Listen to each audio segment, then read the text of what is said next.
points meant that Carlisle went into their final game of the Division 3 season, now League 2, needing to beat mid-table Plymouth Argyle in front of their own fans and hope their relegation rival Scarborough didn't win against Peterborough at home.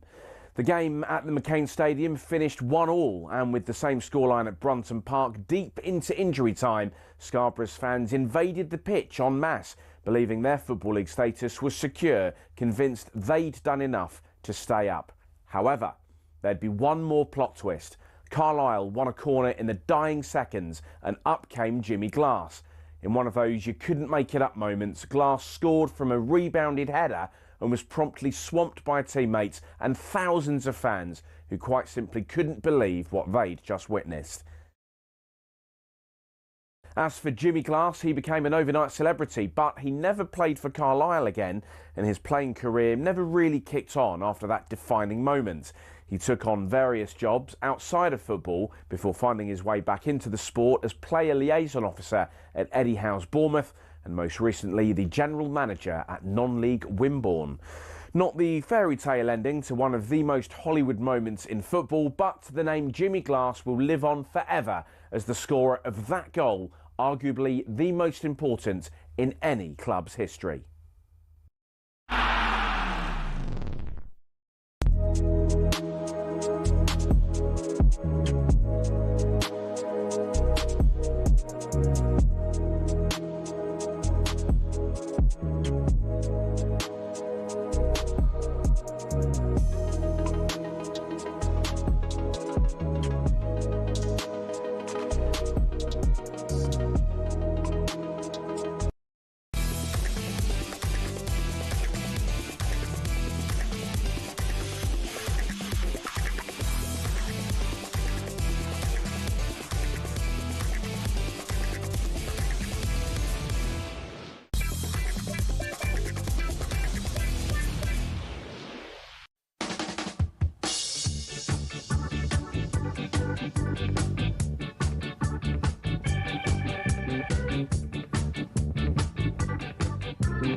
Good afternoon, everybody. Welcome to the world's biggest sports radio station. It is talkSPORT. My name's Max Rushden. Alongside me, Barry Glendenning, for what we have to call, Barry, the afternoon show on a Sunday, midday till 3. We are in charted territory, but we haven't charted it very often. And I don't know how good we are at it, but I'm gonna give it my all, Barry. I don't know about you. Yeah, it's like this afternoon show has crept up on us by stealth. I'm convinced we used to be on in the morning quite early, and suddenly we're finished at 3. The day is practically over. We'll be in bed at 2:45. I normally am. Do you think they're moving us later and later and later, and eventually you just fall off the end? Do you think that's what happens? Like you're doing, you think it's okay, you're doing 11 till 1, this feels like an important part of the day, then 12 till 2, 12 till 3, it'll be 1 till 3, eventually it'll be like 10 till mid. There can't be shows on at 10 o'clock at night, can they? I mean, I don't know. There are, Max, I can assure you there are. Wow. Before long we'll be doing the sports bar, and then we'll be doing that angling show that I sometimes listen to if I can't sleep very well. It sounds quite tempting in a way. I mean, I'm not an expert, but I'd give it my damnedest, to be fair, to say, what have you caught this week, Barry? A tench? I have caught one fish ever in my life. I tried angling as a kid. I wasn't very good at it. I did catch a trout once. It weighed 2.5 pounds, which was decent. My mum cooked it for tea, and I had it. I think these days you're supposed to throw them back. Maybe in those days you were supposed to throw them back as well, and I just didn't. If that is the case, I will retrospectively hand myself into the police or whoever it is in charge of. Do you know, it's quite a feat for you. Such is the disdain you have for having to do a 3-hour radio show, is to now admit a litany of crimes you have committed in the hope that two bobbies march into the studio and arrest you at 1:30 to get you out of doing 90 minutes. Anything else you'd like to confess, Barry? No, I'm a largely law-abiding citizen, Max, and if I did commit a crime by murdering and eating that fish, Yeah. I mean, the evidence is gone, but I've just admitted to it on the world's largest sports radio station. So I suppose that is a very much a mea culpa. It is. I might get put in jail. Well, I'd need to be extradited first. It was a crime that was committed in Ireland. So, yeah, of course. What is the extradition treaty between? I don't really know. UK and Ireland. Will the Taoiseach give us a call and say we demand him back? What if the British government say, sorry, it turns out that Barry Glendenning is too important for the United Kingdom and they refuse to give you back to face trial? You'll be a cause célèbre. Keir Starmer will say, actually, people didn't know this, but it is Barry Glendenning that keeps the UK with its head just above water. We're struggling to stay afloat, but Barry's the guy that is actually keeping this ship going. I mean, I pay a lot of tax in this country, Max. I'd like to think you would all have my back if the Irish government decided that on the back of the theft of one fish from the River Camcor in Burr in County Offaly. I'm going to say it was, I don't know, it would have been about 1985. 1985, yeah. So, before Live Aid, I think. So there's been a lot of Live Aid. Right, okay. So it must be the same. It was probably the same year as Live Aid. It wasn't just before Live Aid. It wasn't like you remember it was on the day. I caught a fish and then Status Quo started singing Rocking All Over the World. Me landing a fish and bashing its head off a nearby rock was the signal for Live Aid. Oh, you didn't say that. Well, what do you got to kill it, Max. It's not dead when you pull it out of the water. I'm very sorry if anyone's listening in the gym. I didn't do that at all. I'm embellishing the story. Went to live on a farm. Yes. The trout went to live on a farm. My dad was a vet. I gave it to my dad, and he brought it to a farm, and it lived a long, happy life. Still alive, actually. Could be. Arthur Trout. He's a great guy. He's a listener to the show. Thanks to Ian, who's been in touch. Well, I mean, we'll take your fishing stories for no particular reason because we hadn't thought of an idea for the show, which is perhaps an oversight given how long we have to broadcast for today. I mean, you asked me earlier, do you have anything for the top of the show? And I said no, and I told you quite a sad story of something I did yesterday, which wouldn't really be appropriate for what is supposed to be an upbeat time. And now I've just talked myself into possibly 20 years in jail. Which I hadn't planned on, if I'm honest. No, that's okay. It's unlikely. If we actually planned the show, there is no way we'd say, we'll lead on you bashing a trout's head off a rock when you were 12 just before Live Aid. That's not going to pass muster in the production meeting. They'd say, surely, it's the Women's Euros, the Club World Cup, England at Lords against India, the Wimbledon finals, the Tour de France. Why don't we begin with the trout anecdote? Yeah, that's a good idea. That's why they keep pushing this show later. Hey, thanks to Ian, who's been in touch. He was in touch, in fact. Barry's arrest has got Frank Drebin written all over it, says this text. Get Graham the Judge Courtney to send Barry down for crimes against fish, says Gaz. Ian says, hi, Max and Barry. I saw you had a 3-hour show today. And I asked ChatGPT to come up with something witty about putting Barry through this ordeal with genuinely minimal input from me. It's so apt. Here it is. I don't know. Where are you with AI, Barry? I must admit, I haven't got into AI yet. I mean, I'm sure eventually it'll just come and take all of our jobs and our lives. But I don't quite know how. So, like I say that, I don't think it will, but I haven't dared open AI on without sounding like a complete technophobe. However you would open AI. I haven't done it yet. You? It's like me with video games. I am aware it exists.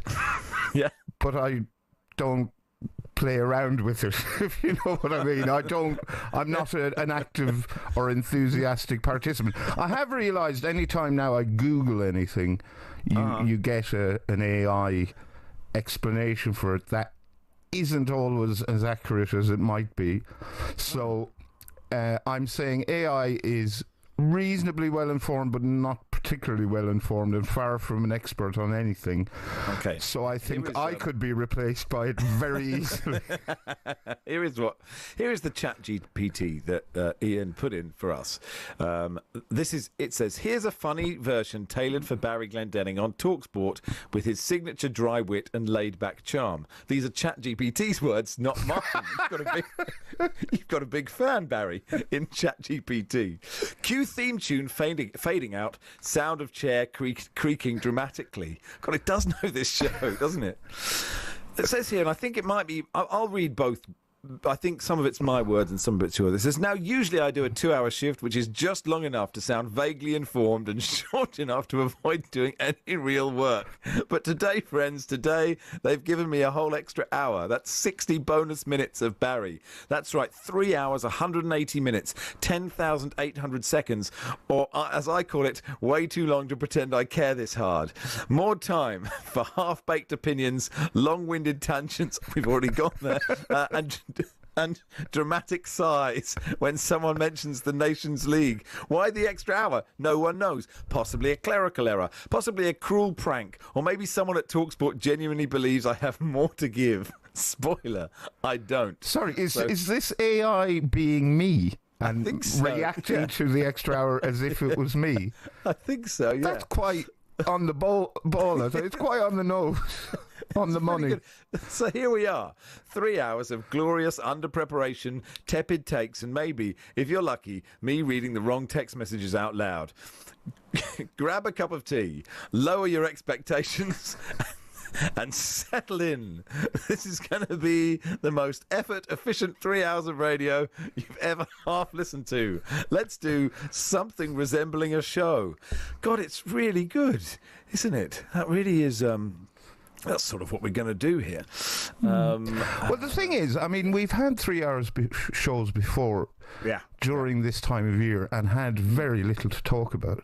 Yeah. But you've outlined all the stuff that's going on, and it's all quite interesting. You know, the Women's Euros, the Tour, the tennis, the cricket, the Club World Cup. I think we're going to talk to Troy Deeney later. I think. Yeah, I've never had a conversation with Troy Deeney before. I'd say he's looking forward to it immensely. I think so. Texas, what should be the first thing that Barry says to Troy Deeney? I'm going to go out on a limb and guess Troy isn't listening to this bit. I think probably. Now, the Club World Cup final is tonight. I think there's a very good chance that Chelsea could get absolutely massacred. Do you think when we're talking to Troy about the Club World Cup final tonight, I should mention you're whispering the 2019 FA Cup final massacre in which his Watford side lost 6-0? Or is it too soon? Would you do it as your opening question, or would you butter him up with a few? I'd butter him up with a few softballs for. Yeah. Troy, you're looking nice. Oh, you look great, Troy. Yeah, you're such a good footballer. It's not a question. I just wanted to say it, and then you go in with the bad cop stuff. Well, I think you absolutely should. Okay. And for my part, I won't build it up in the kind of, Barry's got a question for you, because I could be forgiven. I may have done that sort of thing. But I don't want to make a bad impression on Troy Deeney in my first ever conference, because I think you're right. I would get on well with Troy. I think we could be friends. Yeah, I think we have quite a lot in common. Not like when we had the first time I think we spoke to Scott Minto and you said you couldn't remember him ever kicking a football. You have form, don't you? Hey, the ball's doing a bit at Lords. Let's go to Sam Ellard. England have lost their third wicket, 50 for 3. Zach Crawley gets to 22 and then just gets out in the most Zach Crawley way possible. Nitish Kumar Reddy into the attack. A full ball swinging away at Zach Crawley. There's two gullies in place. He tries to drive the ball. It takes the outside edge and he picks out the fielder at gully. Crawley, the most, let's just say, not a very fluent 22. There were play and misses, a couple of inside edges that went away to the boundary. Crawley goes for 22. The two wickets to fall earlier in the day. The first to go was Duckett for 12, Pope for 4. India on top here. They've been really, really good in this morning session. So Harry Brook will now join Joe Root at the crease. England 50 for 3 and are leading by 50 runs. Yeah, and the bowler gave him some afterwards as well. I have to say, Max, every time I see Zach Crawley get out, he's holding his bat the same way I held my fishing rod that time I caught the trout. The new definition of infinity. If you gave an infinite number of monkeys an infinite amount of time on an infinite number of mobiles with ChatGPT, they still wouldn't start the show with the fish anecdote. Love it, gents, says Hugh in North Bedfordshire. Uma Gurav will join us in just a second, and we'll talk about England versus Wales in the Women's Euros.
Good afternoon. You're listening to talkSPORT. Max Rushden and Barry Glendenning with you until 3 this afternoon. Mick in Hounslow says, afternoon, Max. You might need a stand-in for Barry. I've just seen an Irish Garda police car being followed by an Irish Fishing Ministries car heading towards London Bridge. All the best. Ask Troy, this text says, if he has ever brutally murdered a fish against a jagged rock and used it as an anecdote filler. And Harvey says, hi guys, Barry should ask Troy Deeney if he's ever travelled in by wooden horse. We'll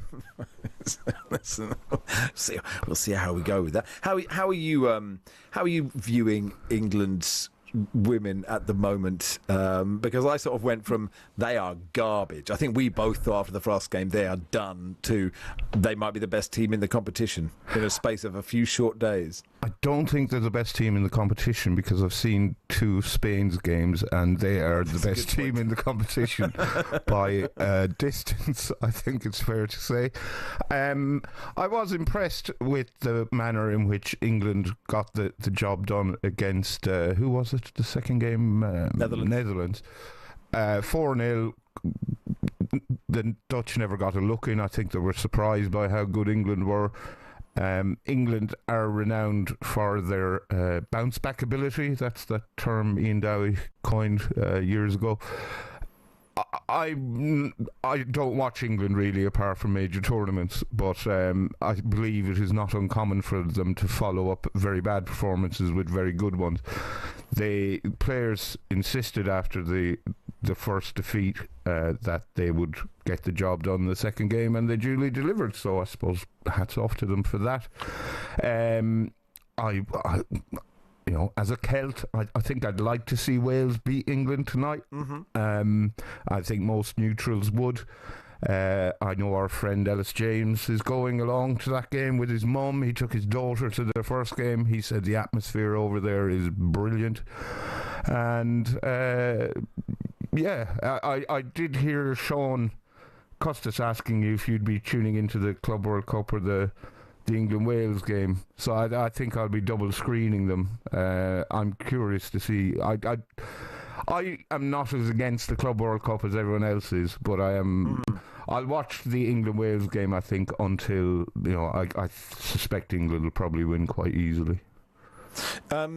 Yes, I think one of the frustrations for me with the Club World Cup is that it is taking away coverage of the Women's Euros. Yep. And for Infantino and to be sort of I am the person that is leading the women's game. I am doing everything for the women's game, and then to plonk a massive competition in to where people actually have to make the choice to go, do I want to watch England in the Euros, or do I want to watch Real Madrid, PSG, Chelsea? Real Madrid definitely not in the final after that semi-final, and I think that is really annoying. I think that is really detrimental to the Women's Euros. And okay, the Club World Cup will be done now, and the knockouts is when major tournaments get really interesting. But I do think that is a sort of massive issue with the Club World Cup, and I don't know where you put it. And in principle, I don't mind the idea, but did you see what? And we'll talk to Lars about it in a bit But did you see what Infantino said about it sort of overnight? That this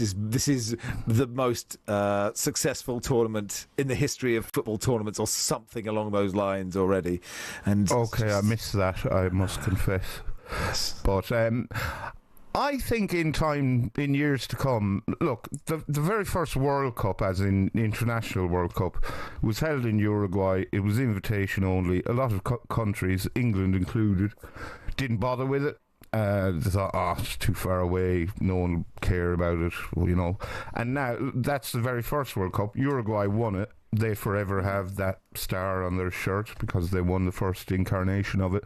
Now it's, what every footballer dreams of winning someday in their career, the World Cup. And I think in years to come, the Club World Cup, for all its flaws, and it does have many, many flaws, I think that will be similarly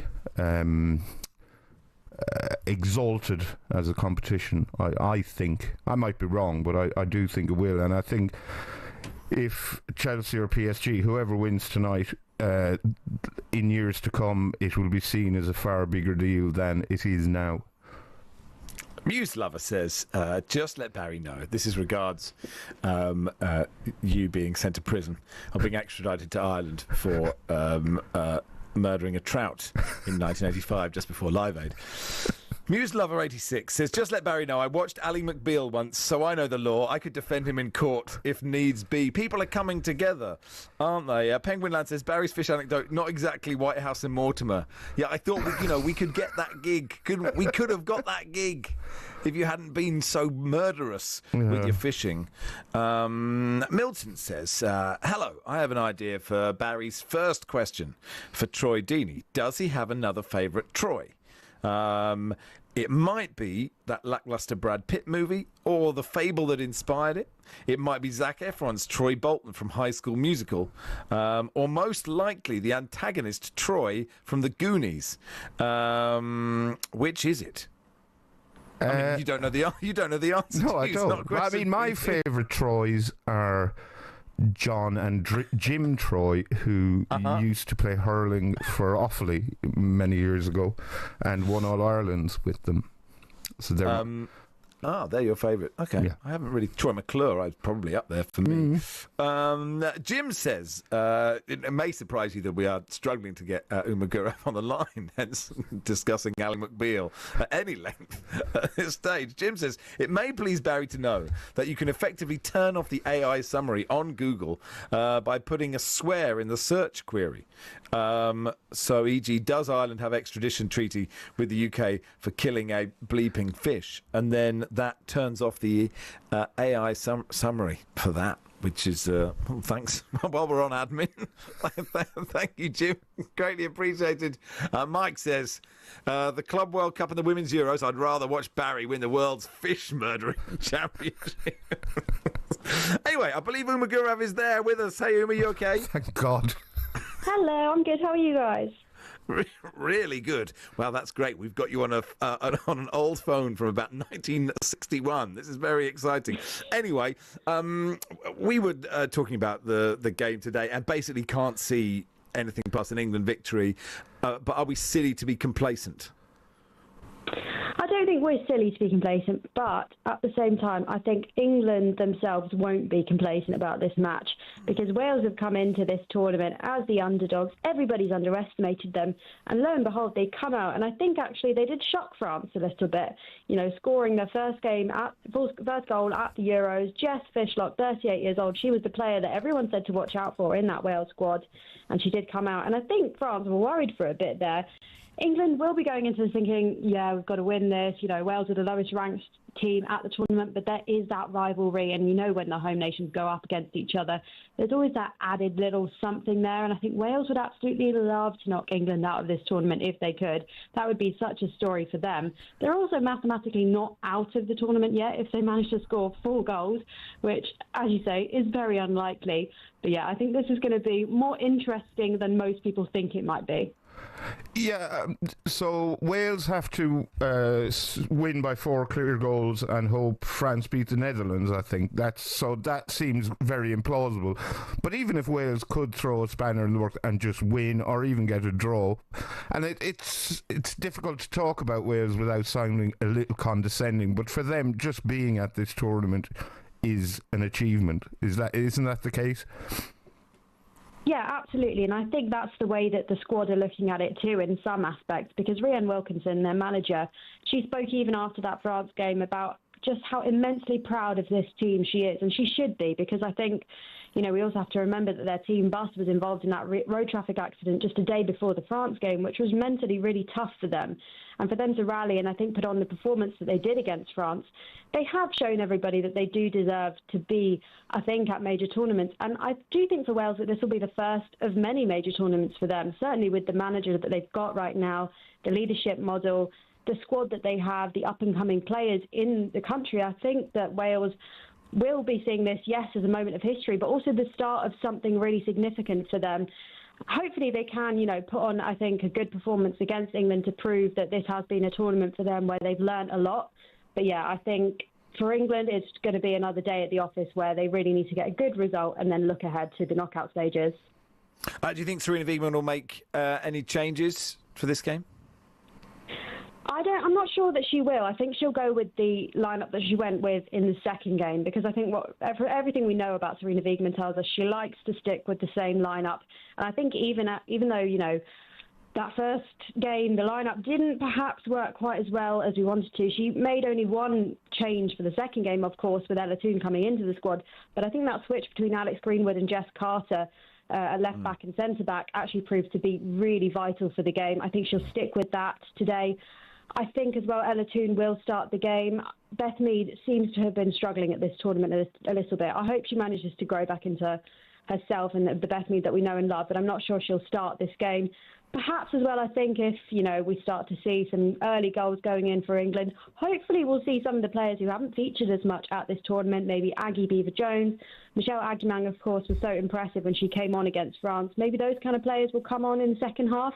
But yeah, I think for Sarina Wiegman, she still will see this as a job has to be done and she needs to put out her strongest team. Cheers, Uma. Enjoy the game. Thanks, you too. Uma Gurev there, our reporter out in Switzerland. It's the warm-up on talkSPORT. Max and Barry here until 3. Commentary tonight on talkSPORT 2 of England versus Wales. Joe Shannon and Tash Dowie, your commentary team, and the former Wales assistant coach Rohan Skinner as well, to keep it unbiased, our coverage, completely unbiased, of England versus Wales on talkSPORT 2 at 8 o'clock tonight.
Good afternoon. You are listening to the warm up on talkSPORT. Max Rushden and Barry Glendenning with you until 3.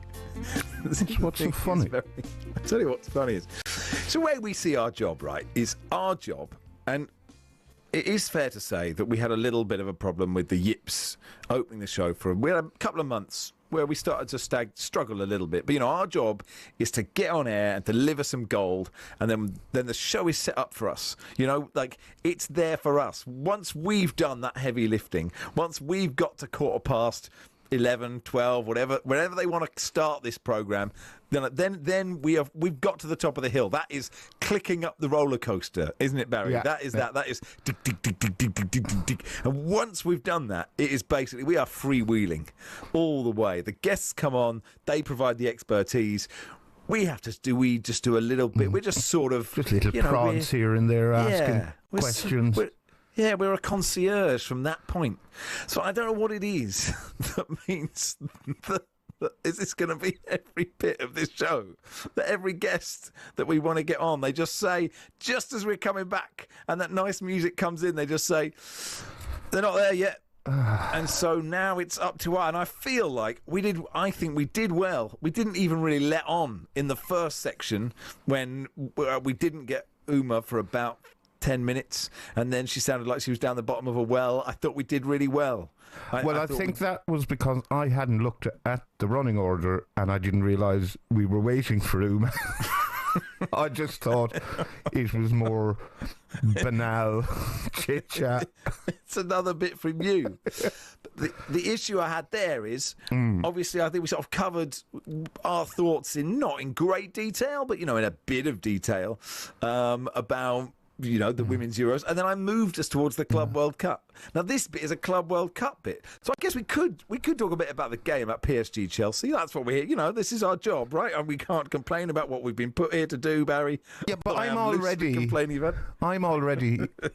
being forced, working on the assumption that everything goes according to plan.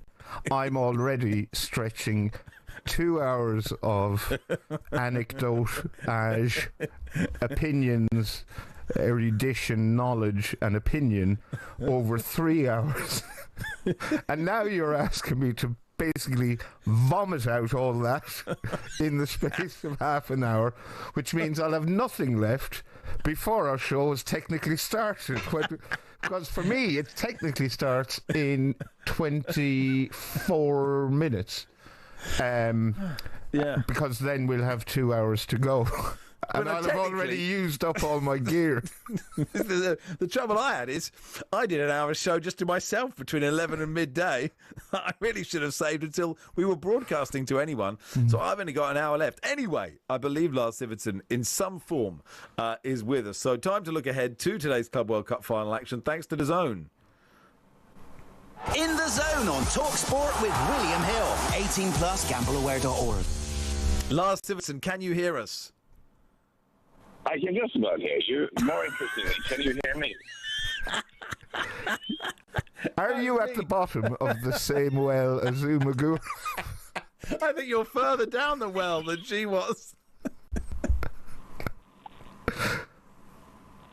Hello, Lars. I don't think I've ever had to work this hard for a big laugh from you guys, but I'll take it. Is it workable at all?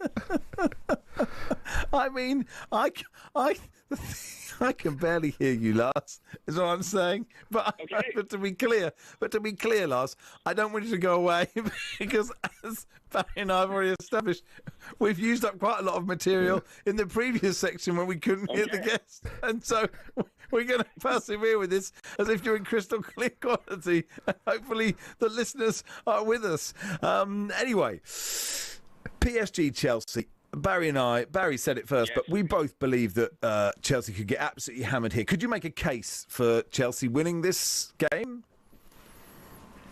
It's tough because I think I think most people would agree that PSG have proven that they are the strongest team in the world at the moment through their efforts in the Champions League, through the way they've dismantled some opponents in this tournament. Chelsea fans will rightly feel that perhaps they haven't gotten enough credit for actually getting to the final of this tournament. But the counter-argument to them, I suppose, is that they play Flamengo, Esperance, Benfica, Palmeiras and Fluminense. So the opposition has maybe not been the most imposing. If you contrast that, by the way, Paris Saint-Germain completely dismantled Real Madrid.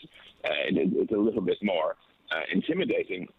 But I do think it's an interesting clash of styles there. And I think Chelsea, they're quite patient with the ball, and I think, in a way, occasionally annoys their fans, if I'm reading the fan base correctly. But against a dangerous counter-attacking team like PSG, who are so good at punishing your mistakes, maybe that ability of Chelsea's to not go for the Hollywood pass all the time, to keep it simple, keep it short, keep going, that could maybe be something that could work for them. I am desperately clutching at straws here. I do kind of think they'll get beaten. But I believe they have the talent and the tactical savvy to perhaps make it interesting.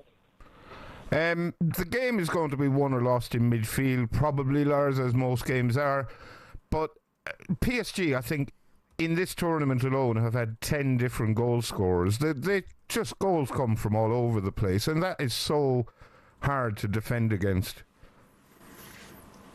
Yeah, so I would say, actually, Barry, that the midfield is where, if you're right, I think this could be good news for Chelsea. Because I do feel like the midfield is where they can sort of almost maybe match Paris Saint-Germain. I do think if we get Enzo and Caicedo both fit and healthy, which I think we will, as far as I know, that's a very good midfield. That's fabulous. And with Palmer flitting around there, maybe, that's actually part. What I would worry about for Chelsea fans is that it is the thing about, you mentioned that PSG have got potential goals coming from so many places in the team. And with with Chelsea, I still think, as much as they can get goals coming from Palmer, Pedro has made a very promising start to his life there. If you had to put your house on someone on the front line of PSG putting their chances away, or the Chelsea forwards doing so, I mean, I think finishing is the thing that would worry me a little bit, and perhaps the quality of defence. But you're absolutely right. I used to think that this was a potential flaw with this PSG team, that they don't have an out-and-out number 9 they can trust. There's no Victor Osimhen character or an Erling Haaland or someone out there you just know will score if you give him a chance. But the flip side of that is they now have this trio in Desiree Doué, Dembele, and Kvaratskhelia, for instance, who all can score goals, and you can get goals from midfield, and you've got those flying fullbacks who seem to get into goal-scoring position. So you're right, the goals are just coming from everywhere, which is terrifying in its own right. Some people are starting to say this PSG team could be, they're making comparisons with 2009 or 2011 Barcelona, whichever you preferred, and that's sort of that level of team. Obviously, you have to do it over a period of years to get that comparison. But in terms of just how they are playing at the moment, how high up this example of a European team is the greatest you've ever seen? Yeah, this is a horrendously boring answer, but I really don't love comparing teams across eras. I just think you get into, how are you supposed to compare this? But I think they are clearly the best team in the world right now, which is it's not what a year ago we did not think we'd be saying that. To be fair, with Mbappe leaving and what that all meant, and I did sort of kind of believe in this new direction of theirs of betting on youth, because I thought it would take 2 or 3 years. The reason it's happened so quickly is remarkable. And what they are, and I want to throw this out there, maybe the listeners, I mean, if you're desperate for content with none of the phone lines working, can anyone think of a faster team? Like a team that just across the board had more pace. So I think they're so scary to play against. That front three is obviously rapid. The wing-backs are very rapid. The full-backs, I mean, they look like wing-backs the way they go, but they're technically full-backs, incredibly speedy. Centre-halves are faster than usual centre-halves. And in that midfield, Neves gets around really well. Vitinha and Ruiz, okay, maybe more like brains than balls there, but they also cover a ton of grass. There's not a slow player out there. There's no one who you look at and say, that guy's ponderous. They're all absolute sprinters. It must be so scary to play against. Lars, we'll have to leave it there because, and it might be interesting for listeners, but I don't know if anyone could hear a word you were saying, but it certainly did us a favour. So we appreciate your time, Lars. Have a good day. That was a look ahead to the FIFA Club World Cup final with DAZN. Watch every game of the FIFA Club World Cup live and free on DAZN. Sign up at DAZN.com. FIFA Club World Cup Roundup on talkSPORT, presented by DAZN. Sign up now at DAZN.com to watch every game live and for free. That's a Lord. Sam Allard is watching England versus India. Sam, no particular question. Just nice to hear somebody that I could actually hear when I ask them a question. How are you? Yeah, cue my line dropping now halfway through this update, but I'm very good, thanks, Max. Beautiful morning at Lords. We've got, 15 minutes to go until lunch on day 4. England are 80 for 3, leading by 80 runs. India were bang on the money in the first hour. Bumrah and Siraj, both brilliant. And India picked up the top 3 in the first hour. Duckett went for 12, trying to pull Siraj to mid-on. Ollie Pope then got a really good ball from Siraj. The ball that just nipped back into him. Hit him on the pad, was given not out on field. India did review, and the ball was hitting leg stump. And then Zach Crawley, who faced 49 balls for 22 runs, and did not look at any point in his innings particularly comfortable at the crease. Then picked out the fielder Jaiswal Gully, trying to drive a wide ball from Nitish Kumar Reddy. The score then was 50 for 3, and England were in trouble. But Root and Brook at the crease put on 34 runs for the 4th wicket. Brooks got 23, Root's got 13. In Akash Deep's previous over, Brook played 2 scoop shots that both went to the boundary, then went for a big 6 over long off. So England 84 for 3, and the lead is 84 runs. Sam, here's a question that's hard to answer. What total do England need to win this match? So it's, I think it's going to be tricky batting last on this. We've seen on day 4 some balls have really taken off the wicket, a lot of extra bounce. Then we'll see a ball from the same end keep really low, so it's not going to be easy to bat on. We think maybe a score of over 200, and England might be happy chasing that. I think 200 could be a par score. If England are defending 225, 250, then maybe got the advantage given how sort of up and down this wicket looks to be playing today on day 4. So maybe if England can set 225 and above, they might be happy with that. Sure, and the way to do that, you think, given the ball is doing a lot and India are bowling well, is to Bazball it? Be aggressive. We saw in the first innings it was very un-Bazball. For the first time, really, since Brendan came in, they kind of went to the old-school Test match cricket. I think their intent from ball one this morning, is pretty clear. It is Bazball. I mean, Harry Brook in particular has come to the crease. I mentioned there he charged down the wicket on his third ball, looking to go over the offside for a 6. We've seen scoops, we've seen a 6 over long off. So, yeah, the pitch is very, very up and down. It could be one of those wickets where you could get a ball that just got your name on. I mean, Bumrah bowled a ball, not sure if you saw it, Max. Bumrah bowled a ball to Crawley, a little bit shorter, and it just kicked off the length. I mean, Crawley could have had a broken finger, and then from the same end, 2 balls later, we'll see a ball take, a bounce before it goes to the wicketkeeper. So, yeah, I think the intent is bring back Bazball. We're going to get Bazball today, Max, for sure. And there's been some argy-bargy. Oh, I like it, Max. Yeah? Do you like it? I like it. Is it?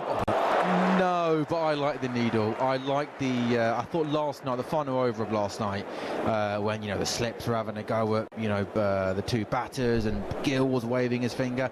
I think it adds to the drama. I like the intensity. I like a bit of needle. And Siraj got to duck it, and a bit of a roar in his face. There was I don't want to see shoulder barges. Fine, I don't want to see that. But a little bit of chat, a little bit of shouting. It's cinema. Adds to the occasion, Max, doesn't it? But you draw the line at physical violence. Finger pointing is fine. Well, I mean, I don't want to see anything physical out there, Barry. Well, what do you think? Where's the line between it's good for the game and what a moment in this game! Harry Brook is out. Harry Brook has been bowled by Akashdeep. He steps across. He tries to slog sweep Akashdeep into the leg side, and he's been bowled. Massive moment before lunch. India have their 4th wicket. Brook's been bowled by 23. Akashdeep has his first wicket. England 87 for 4. Got to say, Sam, you just went from 0 to 100. That was elite. Yeah. That was elite broadcasting. Now we'll never get to hear where I think the line should be drawn. We'll never know. I want to hear where you blame Harry Brook. Don't blame me. No, blame this Harry is Brook Akashdeep's moment. shot. It's not mine. I don't want to steal It's deep always thunder. your moment, Barry. It's always your moment. Hey, cheers, Sam. Sam Allen there at Lords. Oh, yeah, he steps across, tries to hoy it down the leg side. And it just took out his middle stump. Oh, you're absolutely right. And we will never know. No. And you will never I'm ask that taking it to question the again. grave, Max. Yeah, good for you. Good for you. Max and Barry here until 3.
Good afternoon. It is Max Rushden and Barry Glendenning with you until 3 on talkSPORT on the warm-up.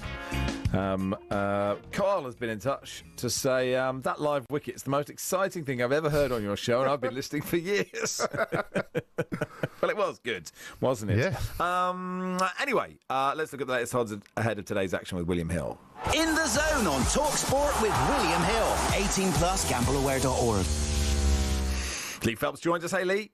How you doing? I was listening to the promo earlier on, and I thought I'd try and get in more alliteration than you guys managed with the super sizzling summer sporting Sunday. I'm sure scintillating could go in there as well, but yeah, what a day. Brilliant day.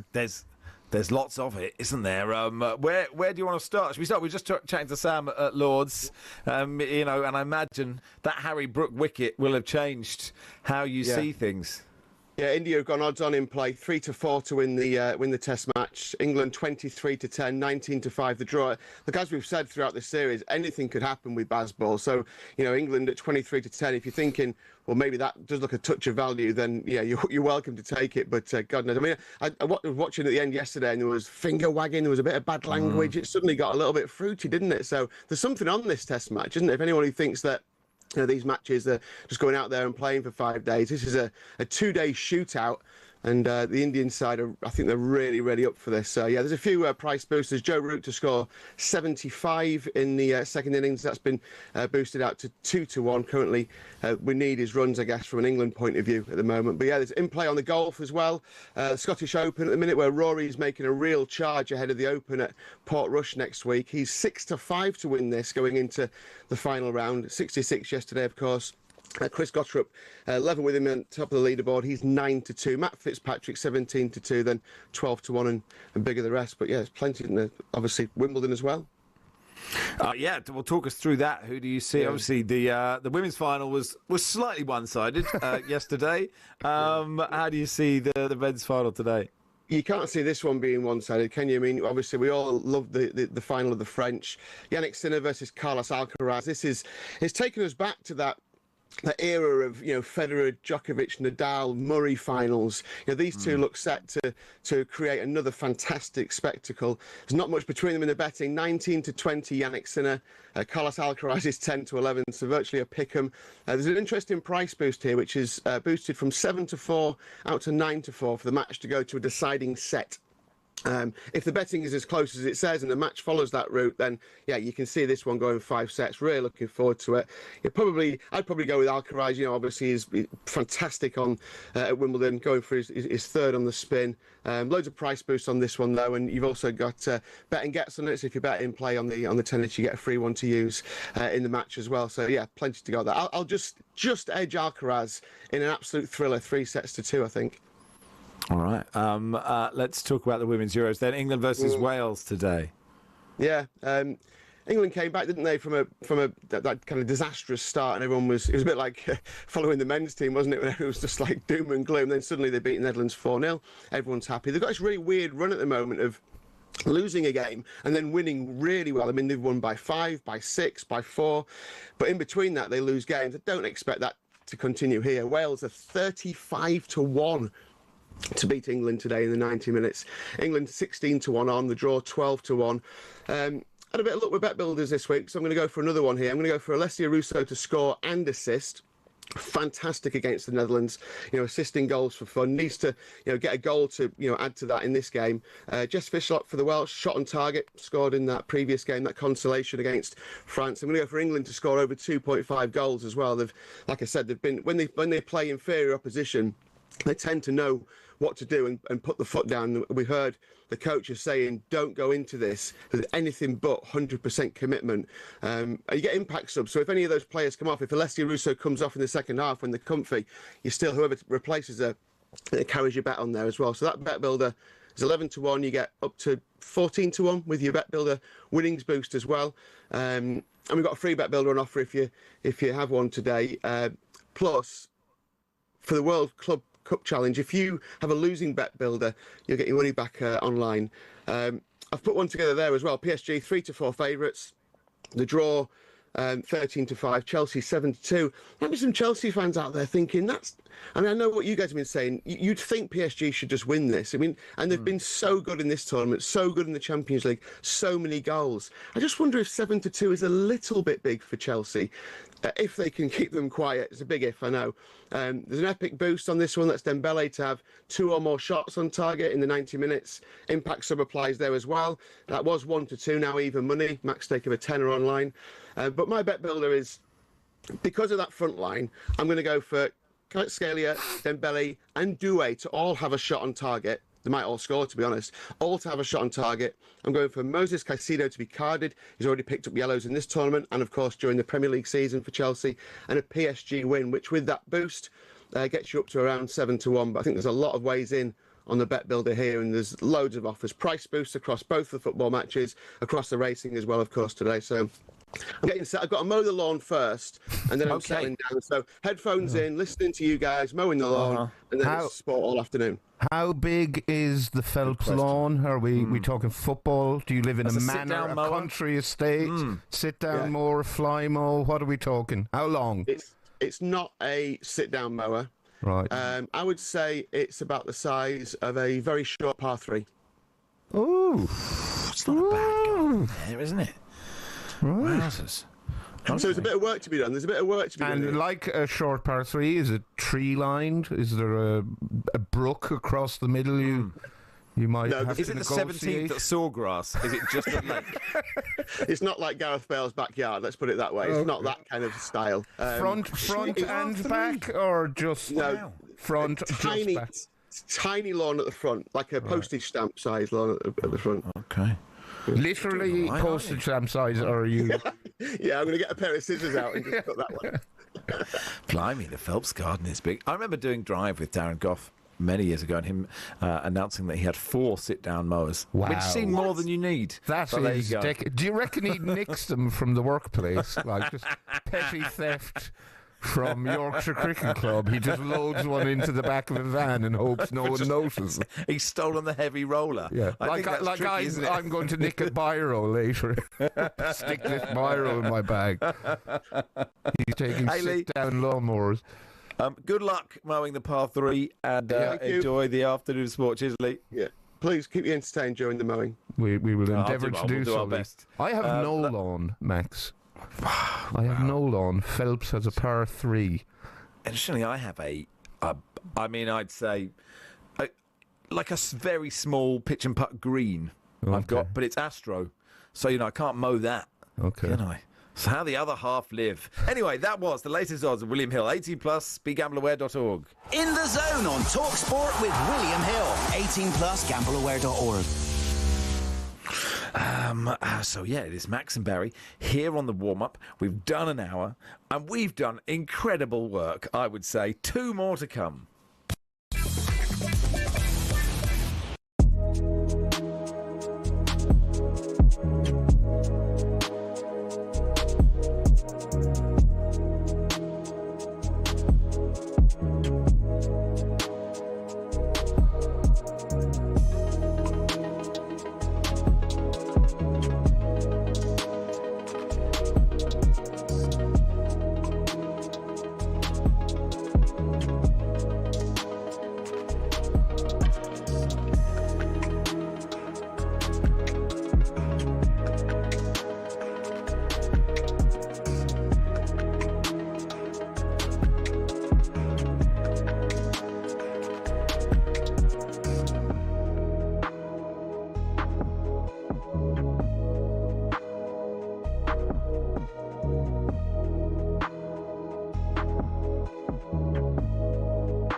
Aguero, Solskjaer, Deeney, Watkins.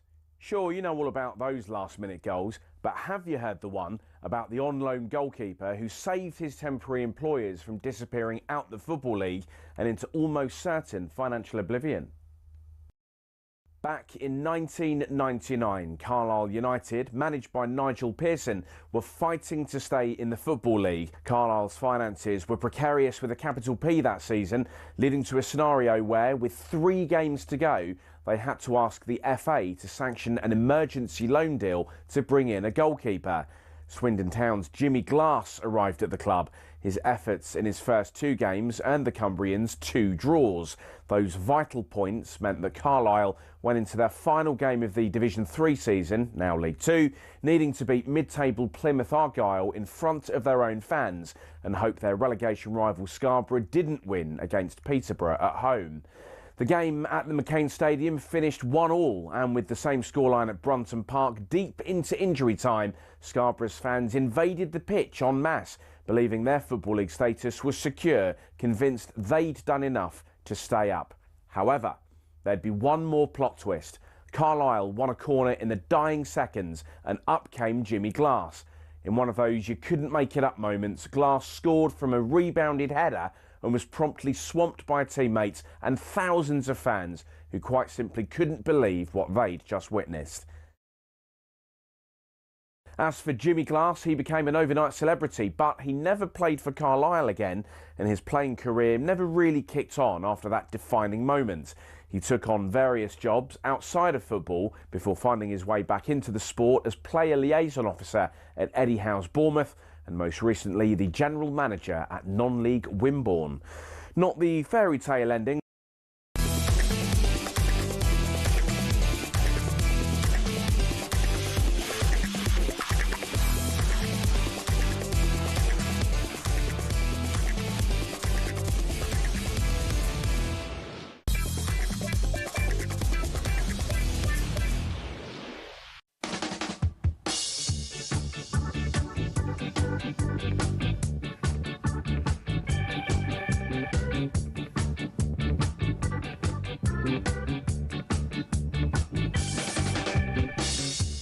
Good afternoon. It is the world's biggest sports radio station. It's talkSPORT. Max Rushden, Barry Glendenning with you until 3 this afternoon. Heading towards lunch at Lord's. England currently 98 for 4, which is a lead of 98, which is convenient. I hope Lee Phelps has one of those Ring doorbells with a good camera. Barry's in-depth questions about the measurements of his garden, front and back, were a little sinister for my liking. I hope he doesn't have any fish in a pond out the back. Yeah, that would be worrying. Yeah, I mean, he's got a big garden, hasn't he? I have this image now of Phelps as a country squire, sort of Lord of the Manor type. When he said, it's the size of a short par 3, no one could say, my garden is the size of a half-decent par 4. I mean, how big is that? It's 430. It's ridiculous. But the thing is, he said his front garden is postage stamp size. Now, I'm presuming it's not that small. No, I agree. So his back garden is probably a lot bigger than a short par 3. Probably right. Yeah. He's doing all right. We'll have to go around to Phelps Towers and find out. John Bruin joins us to talk transfers. How big is your garden, John? I do actually have a front garden.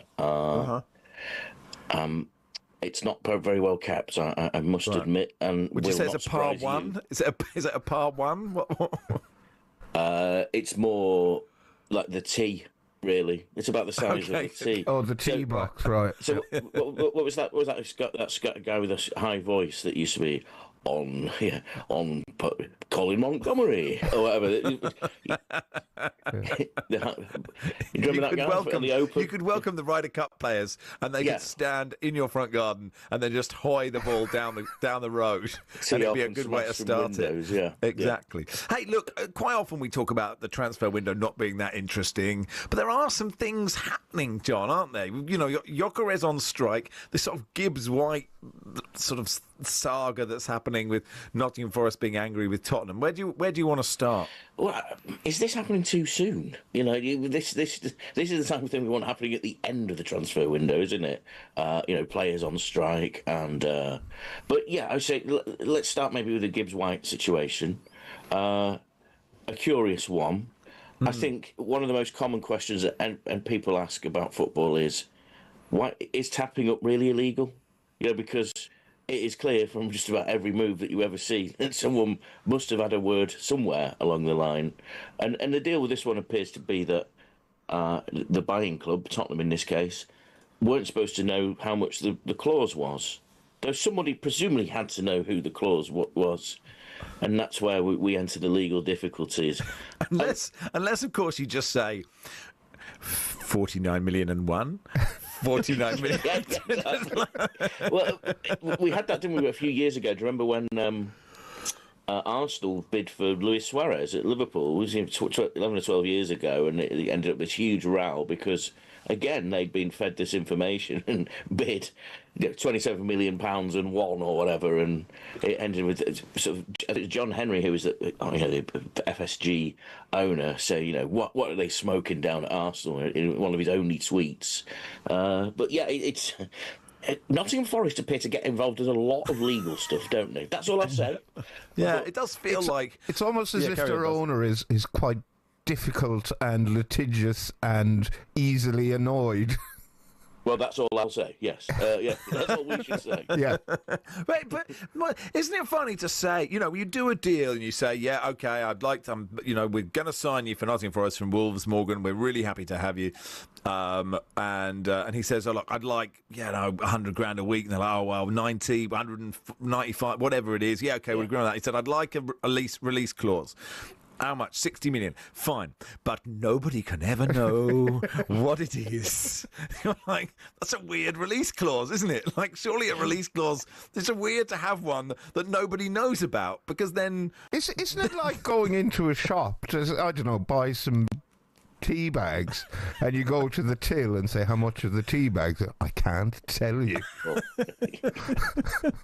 But, you know, you kind of have to tell me, because I want them, and, you know, what is the minimum amount of money you will let these tea bags go? Release them to me. I really like some tea.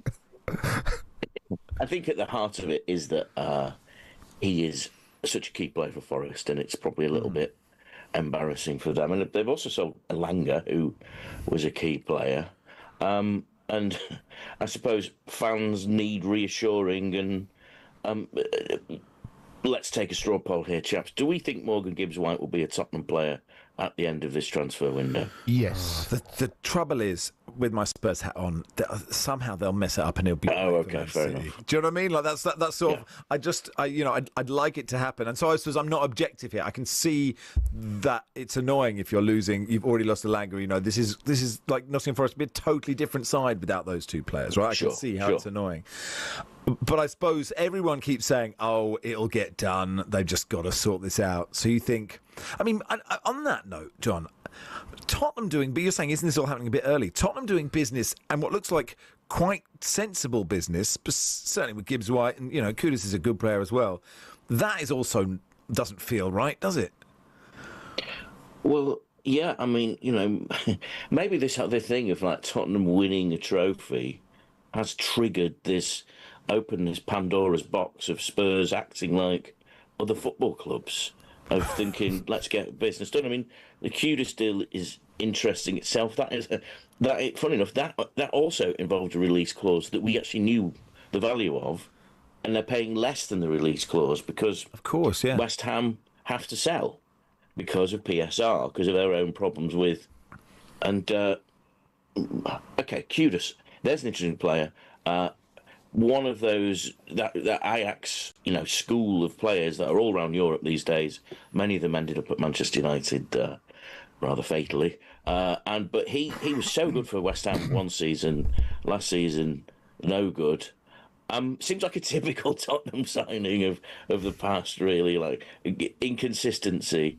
But there's a lot of talent there, and we'll have to see how that works out. But it appears Tottenham have put on the big boy pants in the transfer window, and it's refreshing. It must be refreshing for you, Max. Yeah, well, a lot of rumours about Adam Wharton as well, which would be utterly ridiculous if they managed to get him too. What do we make of Sorry, just before we go to Gyökeres, if Gibbs White does go to Spurs, what will that mean for James Madison? Could that be the end of his time there? You would have thought that he won't play, just like he didn't in the Europa League final that he celebrated. No, yes, you would expect.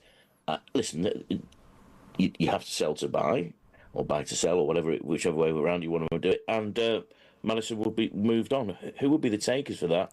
That's an interesting question. I don't know because, I mean, I love him as a footballer, and I also think if you have aspirations, if suddenly something's happened at Tottenham that is ludicrous and they've suddenly got aspirations to really challenge on all fronts, well, you need more than one number 10, right? Sure. And you know, you at some point you could. There are definitely games where you could play both those players. And they're in the Champions League as well, Max, as well. Exactly. Yeah. So I think you probably wouldn't, but it's huge pressure on him, right? Because of the two, certainly one is a more dynamic player, and that they're both super talented. But Gibbs White is a really. You also have Kulusevski, who played in that position pretty much last season, who is a very good player. So Tottenham free flowing all attack. We've got our Tottenham back as they sang when Hans started back there a couple of years ago. Yeah. So Gyökeres is on strike apparently, not in the same way that Pierre Van Hooijdonk was on strike, but wants to force a move to Arsenal, which I guess in the same way as Gibbs White, you just sort of think, well, eventually it'll happen, and we've got to have this sort of posturing business. Being on strike for Gyökeres is not really like standing outside a fire station, with a burning dustbin keeping you warm, is it? Like it's a different type of strike. Yeah, I don't think he's wearing fingerless gloves and is over a brazier or anything like that. That would be, especially in this heat. But you would have thought that. Yeah, who crosses the Gyökeres picket line? Like his agent? What happens? Scab. His agent, or something. But you would have, that was a deal that last week felt like it was going to get done, and then there was a slight wrinkle in it, and I suspect that has perhaps forced his hand a little bit. There is this idea, passed over to our friend Miguel Delaney, that Sesko might still be the player they want, and that there's some element of, and this is speculation, smoking out Sesko with Leipzig wanting 10, 15 million more than Lisbon will sell.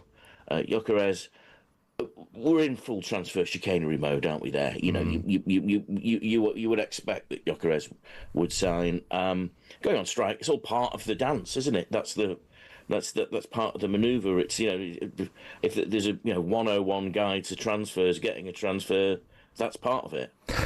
I always get a bit worried when I know Gyökeres thinks that Sporting have reneged on a promise to him, but I do get a bit worried when players refuse to turn up to training or refuse to play, because it seems like that guy has got a bad attitude. Do we want someone like that at our club? No matter how good he is, he's got an attitude problem. The thing is, we don't know this, but you wonder who's instructed him to do that. If he's done it on the instructions of maybe the interested party. I mean, I might be wrong in saying this, but I have a feeling that Van Nistelrooy did something a little bit similar to, and you can't say he didn't join. No, he was managing Leicester, John. It just looked like he was on strike. This was the original. Ruud Van Nistelrooy managed Leicester. Don't remember that, do you? No, I mean, no, that's already in football's great void. That one particular, but we've seen these. I mean, the classic case of that one was, Ronaldo claiming that he was a slave, didn't he? And Sepp Blatter backing this ludicrous opinion. And you could never... Footballers and lack of perspective could never really be unaccounted for, can it? But yes, I would expect him to be an Arsenal player. What kind of Arsenal player we'll see? It's an exciting signing because Arsenal have talked about strikers for so long, haven't they? Imagine Arsenal with a striker. It just seemed it's been a long time, hasn't it? What do you make of Madueke? It says here lots of backlash. I haven't followed it closely enough to know where the backlash is from. Is that from Chelsea fans being upset, or from Arsenal fans for some reason being upset? I don't know. Well, it's old style graffiti on the tunnels outside the Emirates, slagging off the Madueke signing. There is a suspicion that Tottenham fans might have been involved in this. Right. Okay. But it's old style protests. We were talking strikes and braziers and all that. This is how it used to be done, didn't it? Graffiti on the wall, a Chad saying, no, I don't want Madueke. I think that the inference is that people don't think he's good enough for Arsenal because he wasn't quite good enough for Chelsea. I would say that's probably a strange judgment because we don't really know what Chelsea are. They're just an odd team. You have a player like, say, Pedro Neto plays for Chelsea. When he was at Wolves, he was absolutely fantastic. Somehow, he's not as fantastic at Chelsea.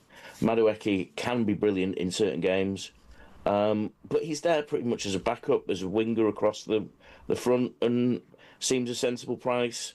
50 million is going rate, isn't it? But Chelsea do have a bit of a habit of selling Arsenal pups for quite a lot of money. Yes. Don't they? It tends not to work out. Jorginho, Raheem Sterling are the only two that spring to mind. I think there are others who I can't remember off the top of my head. But Jorginho, I'd say, wasn't a disaster. Right. But the Raheem Sterling business. Yes, they're different people, I guess, which would be the counter argument. Here's a question. Raheem Sterling is still contracted to Chelsea, right? Is he? Yeah. And they do need some wide attackers, don't they? So, blimey. Barry, Sunderland keep buying footballers. I know. Which I guess is sort of what you're meant to do in this situation. But Adingra is an excellent player. Oh, yeah, I'm not sure if that's a done deal yet or not, but I was very pleasantly surprised when I read that Sunderland were in for Simon Adingra, who was very popular at Brighton under the Italian fella who was there before Hurtzler, whose name I've forgotten. Wasn't really a favourite of Hurtzler's, but looks like he's off to Sunderland. They signed Enzo Lefebvre. His loan deal from Roma became permanent because Sunderland got promoted. He's a great player. Big fan of his. Habib Diarra is in from Strasbourg's Senegal midfielder, who I don't know much about, but I do know he played very well in that game friendly Senegal beat England in. There's some fullback from Atletico Madrid whose work I'm not particularly familiar with. He's in on a free. So I've gone from thinking, well, of course Sunderland will go straight back down to, we could win the league. It's not a great portent for the footballer game, which I believe you're staying with us, John, is that certainly neither me nor Barry can remember who managed Brighton before Hurtzler. Can you? As soon as he said it, I thought my mind's gone blank now. It's like a little bit of practice for us. Someone's ruined it in the WhatsApp group. Roberto De Zerbi. That could have been 2 minutes, Reese, of us going, I wouldn't have got it for time. I mean, I know John's on to talk about transfers. I'm not as big a fan as transfer tittle-tattle as some, but I have noticed John's wearing a Black Sabbath T-shirt. I want to go off on a little tangent. Were you lucky enough to be at Villa Park, John, for the Black Sabbath Aussie sort of retirement Live Aid kind of thing? Sadly not, Barry. No. Did you shell out for the live stream even? I caught the farewell performance of Ozzy, Tony, Geezer and Bill by certain means, which was absolutely a very emotional moment. A couple of friends did go and just said it was one of the most joyous days you'll ever see, and Ozzy at the end looked like the Emperor from Star Wars, didn't he? Amazing. And it was just, fantastic. I know you're a Guns N' Roses fan, Barry. They did a very good Black Sabbath cover. I was in Birmingham actually for the test, and the whole town was done up in Black Sabbath It was fantastic, and this is where I bought the T-shirt. I just thought, yeah, it's got to be done, hasn't it? Good stuff. Stephen Chingford says you're thinking of Willian and David Luiz. Yeah, good points. Anyway, John, Great. stay where you are. We'll do the footballer game in just a second.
Very rude of me and Barry to steal, well, I presume it's an hour of the Sunday session, which is on after us. They can have it back, Max. Well, as I was about to say to Perry Groves, who joins us at the football game, if you would like it, Perry, do not let us stand in your way of delivering an extra hour from 2 o'clock this afternoon. Well, on behalf of HR, I've got to ask you how you two. I'm really worried about your welfare. I'm worried about your burnout. Obviously, this is your equivalent to the FIFA Club World Cup, isn't it? Yeah. So going into next season, do you think you're going to be a little bit tired getting round about October, November February, time? March. Yeah, February, March. Yeah. Well, I was so traumatised by the news that I had to do 3 hours today that as soon as this show finishes at the ungodly hour of 3 o'clock in the afternoon, I have 2 weeks off of all work, all duty. I'm taking a holiday so that I'm not, and then I'll be back for pre-season. And hopefully, I'll probably burn out around January, it's February. A good point, Barry. I also am taking next Sunday off because I will be totally spent. Don't you have to get on a plane with 2 small children and travel from Australia to the UK? I'd rather do 24 hours of live broadcasting in a row than do that. Do you know, the thing is, as well, is young Willie Rushden, 6 months old, has not been a bad sleeper until 2 nights ago when he became the Exorcist. So, Max, basically, as a person who does a lot of travelling, obviously, to Australia, because my boy lives in Sydney, you're going to be the family around the bassinets. You're going to be ones everybody's going, come on. Just give me a bit of Don't get me started about Max and the bassinets, because... It was a great band back in the 70s, wasn't it? No. Is it a soul band? Max hasn't booked a bassinet season. No, I have booked a bassinet. He was going to rely on the charity of a stranger who had booked the bassinet. No. Incorrect. Incorrect. I think you were, Max. No. I'll tell you what the issue is. I told you how disgusted I was, and I shamed you into paying for an upgrade. No. We have the bassinet. Mrs. Rushden, we are in economy because I'm a man of the people. Mrs. Rushden, we have one seat opposite the bassinet. That's where. So Willie Rushden will be in the bassinet if he ever sleeps again. One of me or Mrs. Rushden will be opposite him. We'll be sitting in front of him in the middle. Then there are two strangers either side. Yeah. And then me and the 3-year-old are behind them. Yeah. So we're not just ruining 4 people's trip. We're ruining 7 people's trip, because the other people. And what I wanted to do was say you wouldn't mind moving back. I know you paid for extra legroom, but you couldn't just do 60.5 hours from Perth in the middle seat. And everybody else. You know they're going to be talking about you, going, look at that husband. Look, he's just like letting his wife get on with it. What's the matter with him? Yeah. I didn't realise the bassinet. Yeah. I think you're still hoping that someone who has paid for extra legroom will give it up for you. That's what I hope. Yeah. I might limp on like Kaiser Soze. Yeah. That's what I think what you're doing is disgraceful. What do you transparent. mean? I haven't done anything. It's disgraceful. I haven't done anything. I know what you're up to. You're relying on the charity of a stranger who will not want to sit beside your wife and a small child. Your wife is a lovely woman. It's the child who might be problematic. I've told her to do breastfeed as effervescently as you possibly can. Turn it on like an udder. Come on, let's just cover the front row. Anyway, what's coming up on your excellent show, Perry? Well, now the bassinet chat has gone. That's 15 minutes of our show gone. Exactly right. We've got Sound, Smile, Stranger Things, previews of the FIFA Club World Cup final, obviously Chelsea, PSG, previews of England women against Wales women, regular shouts, and I mean literally from Sal Mallard, obviously at the Test match, because that actually woke me up a little bit, that shout. I was like, whoa, something's gone on. It was fantastic. Something's actually happened on this show. Yeah, I know. It was a surprise. Sounds good, Perry? I'll listen to every minute of it. I promise you. Hey, let's play the football game. John Bruin still with us. Hey, John. Hello. Yeah, Hi, Perry. Stuff. Okay. So this elite level footballer game here. Glendenning, Groves, Bruin, and me. Reese is your host. Welcome, Reese. Hi. Out of 10, you okay? We'll go for a 0. I'm really badly sunburnt, to be honest. Oh, yeah, you do look like a bit like Angry Farmer, to be fair. Yeah. Get some aloe vera. Very careless, Reese. Extremely careless. Schoolboy. Let's play. Our first footballer began his career at HJK in the 97-98 season, scoring once in 17 games before moving to England with Chelsea in 1998, where he stayed until 2000. Mikhail Forsell. It is Mikhail Forsell. Oh, John Bruin. That is very impressive. I told you it was elite, but that is really good. There we go. John 1, Barry 0, Perry 0, Max 0. On to player 2. Our second footballer began his career at Excelsior in the 04-05 season, scoring 12 goals in 36 games, before moving to FC Nantes between 2005 and 2007, scoring 5 goals in 33. Was then off to St Etienne between 07 and 2011. Hazard. Scoring 19 goals in 129 games. He was then off to Lille between 2011 and 2013, where he scored 18 goals in 71 games. He was then off to Marseille in 2013, where he stayed until 2015, scoring 15 goals in 72 games. He was then off to West Ham between 2015 and 2017. It is Dimitri Payet. Look at this. Look at this. John's on fire. He is. Could be a hat-trick. He's on a hat-trick. Is it a debut? Have you played this before, John? Maybe. Yeah. He doesn't even know. He's that good. He doesn't even know. Look at this. He just wanders up. He's like a ringer, isn't he? Are you playing, lads? I can play. No one says he's played 400 times for Brazil, the footballer game. But here we go. John Bruin on a hat-trick. Remember the name. Here we go. Our final footballer began his career at Aston Villa in 2009, staying until 2014, scoring 7 goals in 86 games, also taking in 4 games on loan at Wigan in 2013. Nope, he then moved to Liam Ridgewell. Nope, he then moved to Leicester in 2014, where he stayed until 2024, scoring 13 goals in 236 games, taking in part... Mark Albrighton. It is Mark Albrighton. Oh, sorry, John, is there an echo there or something? Sorry. I know you wanted your hat-trick, but calm down. Sorry. No, don't apologise, John. He's got a brace, that's impressive. Yeah, a brace, and he did get Mark Albrighton. Barry, the thing is, it's very late for us. There's no shame in us not achieving anything there, I'd like to say. I didn't even have a guess, I don't think. I was happy enough with my Gareth Barry guess, but even though it was wrong, it was better than nothing. You just look fatigued, Baz. You just look very fatigued. That's why I'm going on holiday. You switched off. 2 weeks. You've got to regroup. Yeah. Thank you, John. Thanks for coming on, pal. All the best. Have a good day. Thanks, Good John. stuff. Enjoy your show, Perry. Cheerio, thanks for taking the hour. Myself and Mrs. Groves actually did the conga when that came through on my text. I was like, get in there. Nobody's conquered in celebration for 30 years. What but you it's still didn't there. hear during, I think it was an ad break, Max, was that Perry's been on a 10-day road trip with Anders Limpar. See? Do you know Of what course the he thing is? has. That is journalistic license you've had there. Okay, well, he's kind of on a 10-day road 2 trip. days out of 10. It's a documentary I would watch. Anders and Perry go large in the Giants Causeway at County Antrim. With our fishing rods.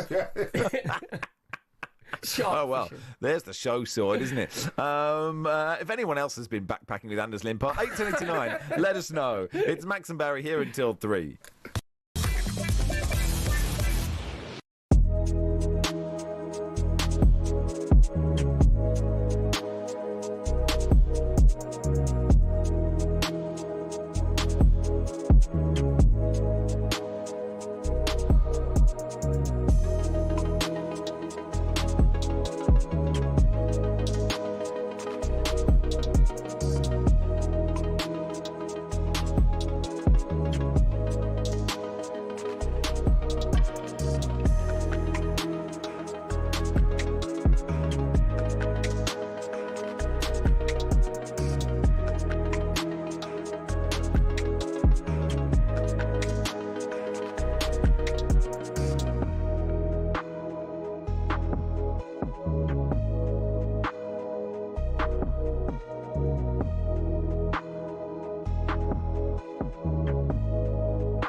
Good afternoon. It is Max Rushden and Barry Glendenning with you on the warm-up until 3 this afternoon. Let's do a bit of Crystal Palace then. Currently demoted to the Europa Conference League. Comedian, Palace fan, host of the excellent Prices Football podcast as well. Kevin Day joins us. Hey, Kevin. Hello there. How are you? Good. I'm good. How are you? Well, I was slightly anxious looking at the empty microphone with Barry Glendenning's name underneath it, but he suddenly appeared like a little ballet dancer, like a little reindeer. As if by magic. As if by... I'm all right. I'm calmer than I was 48 hours ago. I've managed to get some. I managed to get some sleep. I've got a huge list of people that I'm angry at. Alan Brazil, I don't know why. Ben Stokes, Robin Hood. It's, just about everybody who's ever lived. I'm really cross with it. I didn't like the way you smiled, Max, when you said the word demoted. I saw a massive smile on your face. So everyone, who's your producer today? I don't like him. Reece. Yeah, no, that's fair. Do you think? I mean, I just sort of, if I was a Palace fan, I would sit there and think, there's always, if you support an inverted commas smaller club, and Palace obviously are a much bigger club than Cambridge, who I support, but whatever, you go, I bet if this had been Man United, they wouldn't have done this. That's just exactly whether I haven't read every statute, and I imagine you've done much more than I have. I don't know which shares John Textor owned at which time, and blah and blah and blah. I would just be thinking, if I was a Palace fan, if it wasn't Palace, if someone else had won the FA Cup, this wouldn't be happening. I think every scenario. I've done a lot more reading than you have. Look, if we'd won the FA Cup and the prize for winning the FA Cup was a place in the Europa Conference, we'd have been delighted. We'd have been really, really happy. I mean, it's always been my ambition to see Palace play in southern Albania. Like we would have been over the moon. But the prize for winning the FA Cup was a place in the Europa League. It's as simple as that. And we deserve that place in the Europa League. And yes, there may have been at most an administrative oversight on the 1st of March, but the punishment for that administrative oversight is completely out of proportion and it's completely unfair. And if we're talking, as UEFA is saying, well, we have to abide by the rules on the 1st of March. On the 1st of March, Lyon were in flagrant breach of many, many financial regulations. So if we're doing time travel politics and justice, but you're absolutely right. There's always that thought. And every football fan goes, oh, they hate us. Of course they do. The government hates us. King Charles hates us. And Prince William. Why is Prince William not a Palace fan? Of all the people in the world to be a part, he supports Villa. That's how much the royal family hate us. Yeah, there is that. Everyone at talkSPORT hates us. I don't listen to 5 Live. They probably hate us as well. I don't know. Radio 3, they hate us.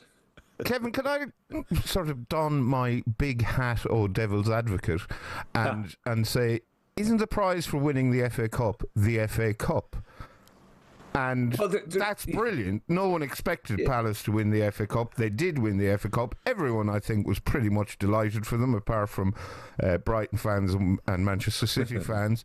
And without wanting to sound condescending, which invariably means I will, you're still going to get to your 6 or whatever it is Conference League games. You get to travel away to Albania or wherever. And you possibly have a better chance, or you have a good chance of winning the Conference League, probably a better chance than you would have had of winning the Europa League. We've got to qualify for the blooming thing first, because that's another injustice, that we would have gone straight into the group stage of the Europa League. Oh, okay, I didn't know that. But we have to qualify for this. But, well, I'm surprised about that, Barry, because I've checked your Wikipedia page, and halfway down it says you're a journalist. which is well, the problem with this, Kevin, is Crystal Palace fans are very agitated about this. I don't think anyone else really cares. Well, I disagree with you, Barry, because either everybody I meet is a two-faced liar. Well, or everybody else. I think there's a genuine sense of injustice, and because the thing is, most football fans know that I think the multi-club organisation thing is wrong anyway, because it benefits no one except the bigger clubs in the MCO group. It's no smaller clubs. Yeah, the Man City group is not there to help Melbourne, Mumbai or Girona. It's there to help Man City. Simple as that. And most football fans know, especially in the Premier League or the Championship, that if their club was to win something, inevitably in 5 years' time, every single club's going to have a link with every other club, and UEFA need to sort that out, basically. And of course, they've sorted it out by making an example of a team who have followed the rules impeccably. This is what really annoys me. If it turns out that Forest and Lyon take their place in the Europa League, that's two teams who in the past couple of years have had points deducted or a massive fine for breaching financial fair play rules. Palace have been praised by UEFA for their prudence in sticking within financial fair play rules, and yet we get kicked out of the tournament and they get to go in it. It's not right. Given how good-hearted Nottingham Forest's owner is, do you not think they'll say, look, we don't deserve this place and Crystal Palace must have it? Yeah, judging on his previous behaviour, I think there's every likelihood that that won't happen. Hey, listen, do you know what? I have to make this distinction as well. Anybody who loves the history of football as much as I do, has got a special place in their heart for Nottingham Forest. Oh, 100%. Brian Clough is one of my idols. I think some of the stuff that the Forest fans do with their tifos at the moment, the community work, is absolutely brilliant. So there's an absolute distinction to be made between Nottingham Forest and Mr. Marinakis. And Mr. Marinakis, I'm sure, will imagine that what he's doing is in the best interest of his club. But if he thinks the best interest of his club are served by weaseling another club out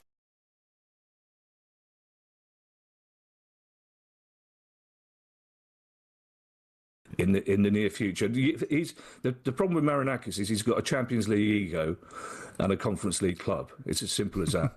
And he's like I say, he's doing what he thinks is right. But his club are in the tournament they deserve to be by right. Yeah, they deserve to be in a conference. They don't deserve to be in a Europa League. Yeah, I share your sense of injustice. I do. I really think. Really? Can you let your face know that then? Because No. Look, I think it's funny talking to you about it, going, typical Paddy, you have this amazing thing. I think it's funny talking to you about it, but I agree. I just think, like, it's like, what's the point? It's like when you play Sunday League and you come up against a team that have 10 players that a mate knows who actually played for Portsmouth. And you're like, okay, you've just beaten us, but like, that's not what this is about. It is like cheating at a pub quiz. It's like what's the point? You deserve to be there. I don't think anybody, if Palace are in the Europa League at the start of the season, no one's going to go, well, they don't deserve to be there because by rule I6, paragraph 4. According to Barry, they will. The journalist halfway down his Wikipedia page. And the other thing, people, I've been asked this question. Well, you've got your appeal coming up. What do you think about? Are you optimistic about your appeal? So our appeal to a Swiss court against a decision made by an organisation based in Switzerland that donates millions of dollars to the Swiss economy. I'm not optimistic about that appeal at all, basically. So I suspect, and I know, knowing Palace's luck, and I've used this phrase before, it'd be typical Palace, knowing Palace's luck, we'll get drawn against some Icelandic team who have the two best games of their life in the knockout tournament and beat us 1-0. So by the end of August, we won't be in Europe at all. It's like Cambridge's. Our European trip was, we got in the Anglo-Italian Cup once, and we played Sunderland and Birmingham, and it just didn't feel like a European adventure. Baz? Well, yeah, it's like Shelbourne in Dublin had their big exotic Champions League first qualifying round, first leg this week. Where did they get to go? Belfast to play Linfield. I've never had you. Dreams are made of. I've never had you down as a Baz, I have to say, Barry. It's a Baz Glendenning. I like that now. Well, I've been called a lot worse, Kevin. You call me whatever you want. Have that, and you will be minutes after this recording ends as well. Yeah. But I go back to my original question, which I noticed you didn't answer. About the FA Cup. Yeah, the prize for winning the FA Cup is the FA Cup. That's a great prize, particularly for a club that's never won anything before.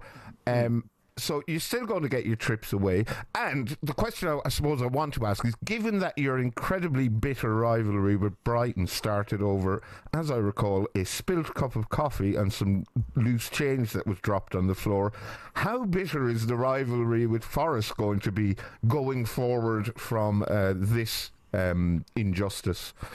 Well, it wasn't a spilt cup of coffee. It was a cup of coffee thrown by Alan Mullery. Okay. Simple as was the handful of change, and he then ripped up a £5. Not that it's a rivalry that we take that seriously, Barry. That we know every single detail. I don't think. I think it's a bit mischievous of Sky, I have to say, to make it the TV game on a Sunday. I don't think, I haven't spoken to any Palace fan who isn't angry, but I haven't spoken to any Palace fan who has any beef with Nottingham Forest Football Club. We all have a beef with Marinakis. There's no two ways about it. But we're sensible enough to be able to distinguish between Nottingham Forest and Mr. Marinakis. I've got two particularly close friends who are Forest fans who are both embarrassed about the situation, to be honest, because, as I said before, they know the competition they deserve to be in for the league place they finished in. They're not happy about it, unless, as you say, Barry, they may be laughing behind my back, who knows. But I think Forest fans are pretty much embarrassed. But I'll take you back to Brian Clough, my idol. He wouldn't have stood for this. Brian, that squash racket that Brian Clough was so fond of carrying around, that would have been shoved somewhere where the sun doesn't shine. He wouldn't have wanted this to happen on behalf of Nottingham Forest Football Club. It doesn't tarnish them as a football club. But, also, again, your Wikipedia page, you're a journalist, Barry. If you're hearing the same stories that I'm hearing, Mr. Marinakis should keep a bit of a lower profile, to be perfectly honest. I wouldn't draw attention to myself if I was him. But I hope that he doesn't turn up for it's our first home game. I don't think there'll be remotely any trouble at all. There might be some anti-UEFA chants and there might be an anti-UEFA banner. But what shouldn't be allowed to happen is that he takes his seat in the director's box like some old-style Roman emperor or Greek emperor, if he prefers, because that would wind Palace fans up. But no, I don't think there will be a rivalry between us and Forest over this matter. I genuinely don't. I'm quite sad, Kevin, because I think this is the first time I've spoken to you since Palace won the FA Cup. It is. And you're actually even more miserable than usual. That's quite...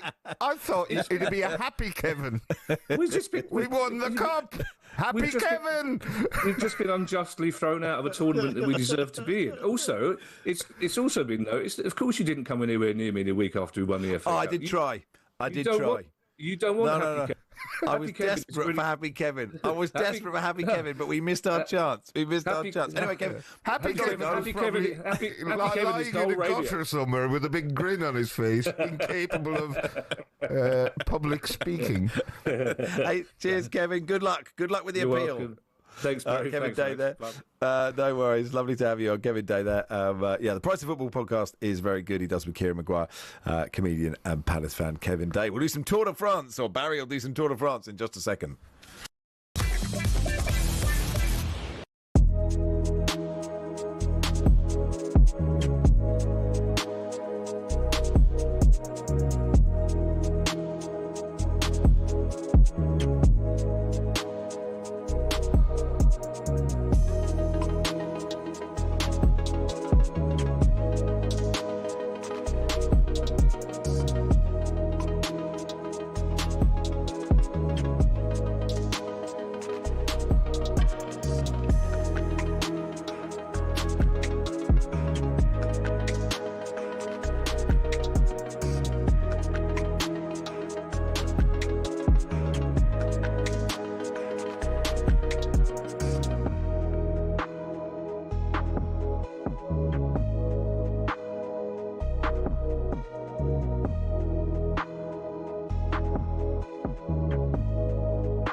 Very much enjoyed that chat with Kevin Day, and he is a good man. And I'm in solidarity with Crystal Palace. Max and Barry here on the warm-up until 3. Time now to do some Tour de France. We welcome the host of the coverage on TNT, Orla Chenoy, joins us again. Hey, Orla.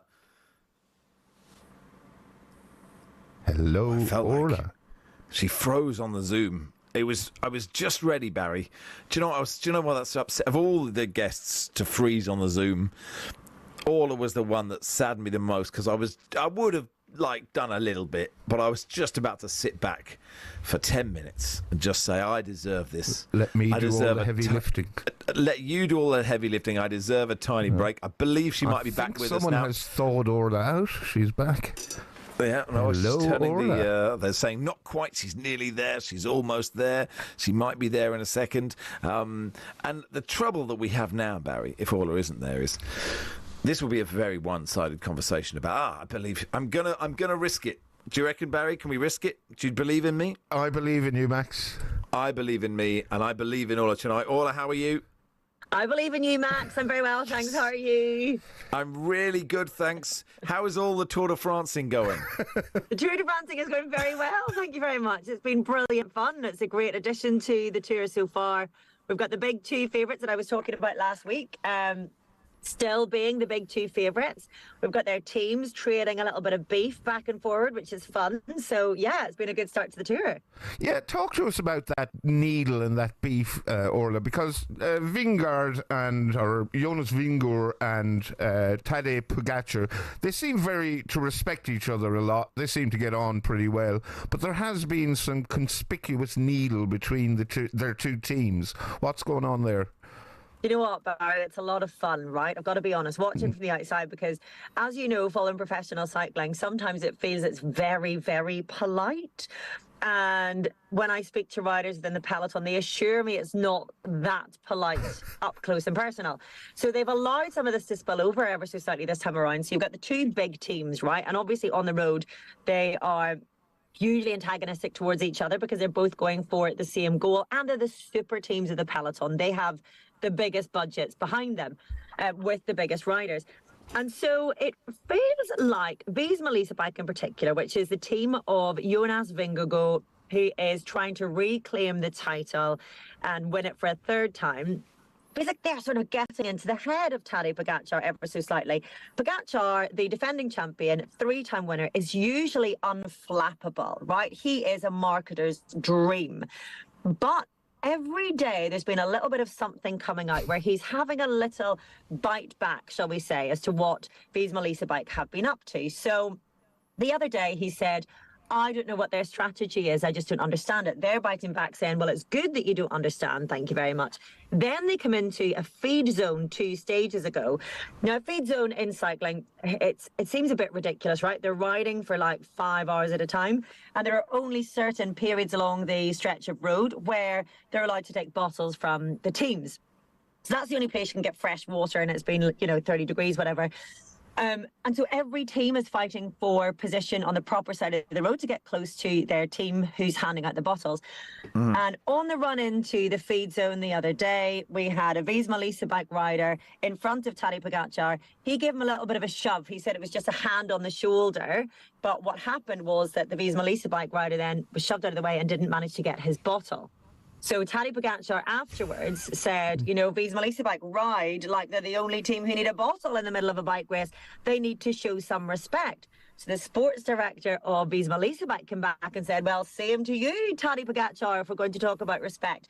Now, this might not seem like Conor McGregor style big chat, fight chat. But in cycling, that's quite something. To allow any of this animosity and niggliness to spill over into the media when it's such a goldfish bowl during the Tour de France means that their mind games, one way or the other, back and forward, are working. And it's, to be perfectly honest, entertaining us ever so slightly as we wait for the big mountains to come, where words will be pointless because all the talking will be done with the legs anyway. It does sound a bit like the news crews on Anchorman when they all meet each other, doesn't it? Yeah. Yeah, absolutely. And I have to laugh as well because we do have, professional riders in the studio with us. And Larry Warbass is with us at the moment. He's a former American national champion. He's a current rider. And he's like, guys, this isn't that big a deal. And we're like, no, but everybody's really excited, Larry. So we're going to talk about it. Thank you very much. So yeah, it's just a bit of fun. Yeah, it's the same in the cricket. India and England are getting up in each other's faces, and it's all quite entertaining. Orla, tomorrow's the first Monday of the tour, the second Monday of the tour. Normally, you and the riders will be looking forward to a day off, a rest, but because it's Bastille Day, you all have to drag your backsides into the office, whether it's on the road or in the studio. That must be slightly weird, or does it make any difference to you or them? No, it is unusual, actually. I mean, for me personally, I have a growing mound of laundry that needs to be attended to. I'll have to wait another day. But for the riders, it does make a difference, actually, because they would usually be racing 9 stages, and then they would know by the end of tonight they've got a rest day tomorrow. To do that extra day, especially whenever, as you probably know, Barry, the last couple of Grand Tours that we've had, it's become increasingly common to have an extra rest day because they do the starts of the race in different countries. And so they'll have a rest on the very first Monday after 2 or 3 days of racing. And then they get to this Monday and it will be their second rest day. So to do 10 full stages before they get to a rest is significant, but maybe not always for the reason that we think. So you would imagine that they will be desperate to have a day off, right? To put their feet up, to chill out in the hotel. But the problem actually is they're so used to being in this treadmill of the routine and the riding, and their body is used to putting itself under a certain amount of pressure every day and what that recovery feels like. So they're on a roll right now. So actually to have a rest day can really throw them off. And it's really interesting for... What's that? Do they all just seize up? They do. I mean, on the rest day, Max, they will normally go out and do 70 or 80 kilometres just to keep their legs turning. And a lot of them have to do media duties. There's laundry to be done, blah, blah, blah. It's not as restful a rest day as you would think. No, it's far from a rest day. For most of us, it would be a full-on day of work. And then if you get a rider who's doing their first Grand Tour, first or second Grand Tour, they're not used to knowing exactly how their body's going to recover coming out of that. So it's really interesting come Wednesday when we come back from that to see just how everybody is. But we've got a really spicy day before we get to the rest day as well. Obviously, they put on a brilliant course for Bastille Day, the national holiday. Like the brass bands are out all over France already. They're gearing up for a big old party. So that's going to be a lot of fun to watch tomorrow. Orla, talk to me about Oscar Onley, who a 22-year-old Scotsman who, I'll be honest, I wasn't particularly familiar with him before a few days ago, and he's 7th on general classification. This lad is phenomenal, Barry, and you won't be the only one to not have heard very much about him going into this Tour de France. It's only his second Tour de France. He's 22 years of age from the Scottish borders, and he's had a phenomenal start to this race.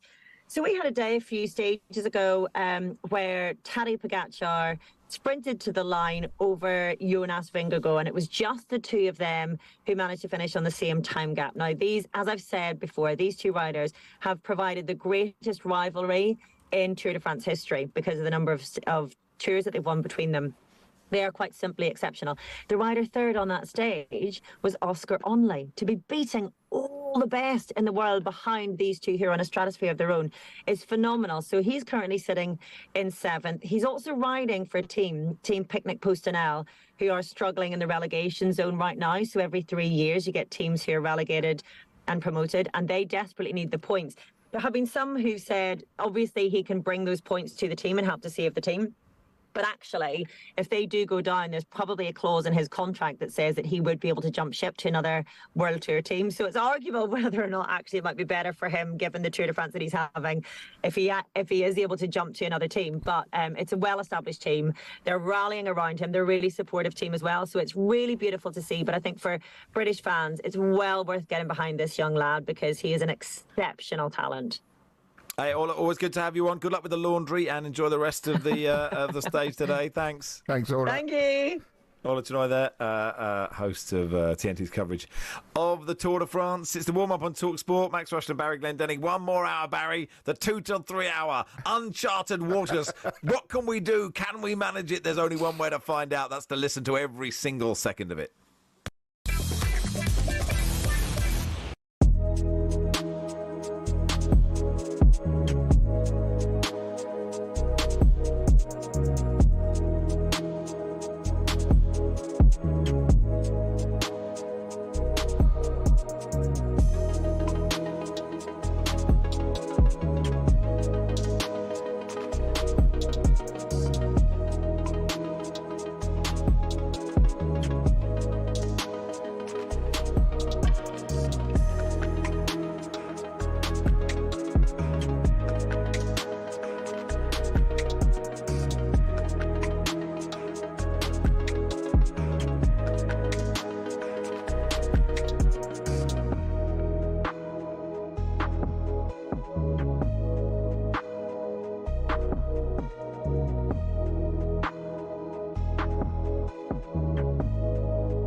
Aguero, Solskjaer, Deeney, Watkins. Sure, you know all about those last-minute goals, but have you heard the one about the on-loan goalkeeper who saved his temporary employers from disappearing out the Football League and into almost certain financial oblivion? Back in 1999, Carlisle United, managed by Nigel Pearson, were fighting to stay in the Football League. Carlisle's finances were precarious with a capital P that season, leading to a scenario where, with 3 games to go, they had to ask the FA to sanction an emergency loan deal to bring in a goalkeeper. Swindon Town's Jimmy Glass arrived at the club. His efforts in his first 2 games earned the Cumbrians 2 draws. Those vital points meant that Carlisle went into their final game of the Division 3 season, now League 2, needing to beat mid-table Plymouth Argyle in front of their own fans and hope their relegation rival Scarborough didn't win against Peterborough at home.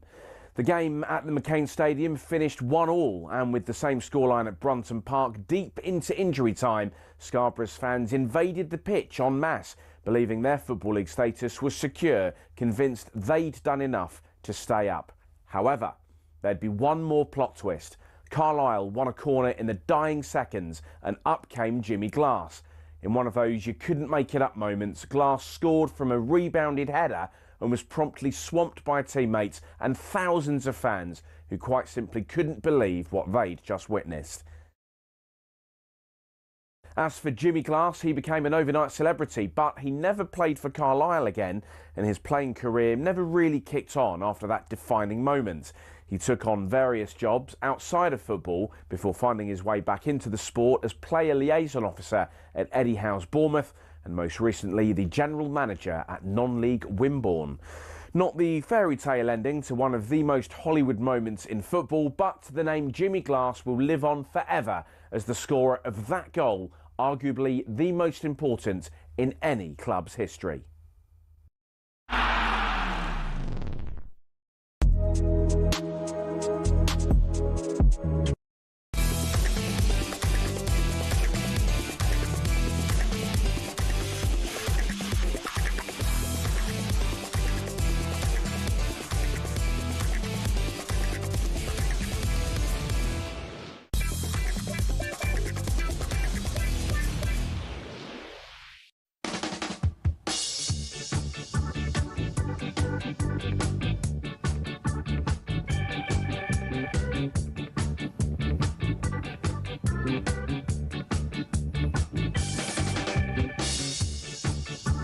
Ben Stokes has just taken one right in the unmentionables and is lying flat on his back. I've just seen it. Oh, wow. Yes, just having that moment. Now the dour sick pain will just be running into his... I'll be honest, I'd be lying flat on my back too, mate. I think so. Oof, absolutely. Bob on. We'll cross to Sam Allard in a little bit to find out how he is. He's in with Joe Root at the moment. A lot of pressure on those two to get England's total up to something... which could set a target from the Indians at Lords. Anyway, lots happening today. England-Wales live later on talkSPORT 2. Let's talk to the Guardian women's football correspondent, Susie Rack, about it. Hey, Susie, you okay? I'm good. Just arrived in St Gallen, so feeling fresh. How have you now, you've had a bit of time to watch England be pretty hopeless, I think, against France and then be absolutely brilliant against the Netherlands. How do we, and it's interesting, it happens that way round, isn't it? Because then you sort of have this momentum now, I guess. Yeah, and I expected it a little bit in 2022 Euros, the opening game against Austria, England weren't very convincing, but got a win because it was Austria, who aren't of the level of France. Same in the World Cup in 2023. Haiti, the first match, again, scrappy 1-0 win, weren't that convincing. So they're clearly a team that takes a little bit of time to build into the tournament. I kept asking it in the build-up to this. You haven't got that build-up, easier game to be able to do that in. So how do you start strong? And everyone was sort of quite dismissive of the question. But in hindsight, I was right, which is nice. But, it was... I think, all of the things that people noticed from that first game that went wrong were rectified for the second. Jess Carter really struggled at left back. You move her into the centre and put Alex Greenwood, who's left-footed and started as a full-back out wide, and they look so much better. Used to shift Lauren James wide, put more structured Ella Toone back into the middle, and things look better. So I think they made the right changes for that game, and that really contributed to the performance. But yeah, England take a bit of time to grow into tournaments. Recent form, Susie. England have been bad, good, bad, good, bad, good. They're struggled to put two decent performances together back to back. They probably won't need to be at their best to beat Wales, but do you expect them to be as good again as they were last time out? I think in theory, yes. I think England will be that good. I just think it's hard to underestimate, or very easy to underestimate the Wales team, who are, if you've seen some of their press conferences and stuff, are playing with a lot of heart and really want to cause an upset in this game.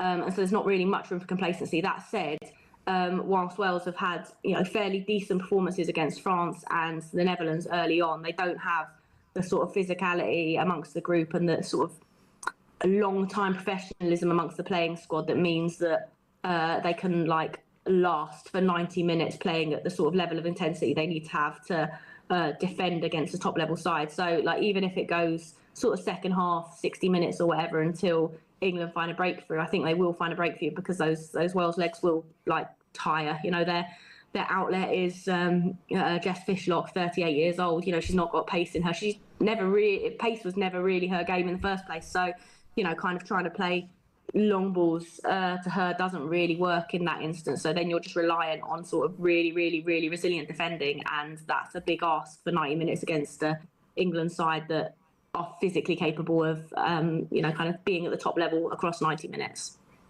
Yeah, I've been really impressed with the Wales coach, actually, sort of treading that fine line between, look, everything we're doing here, even if we're losing, is good. We are experiencing things, we're learning, and also saying, look, we're not just here just to have a nice time.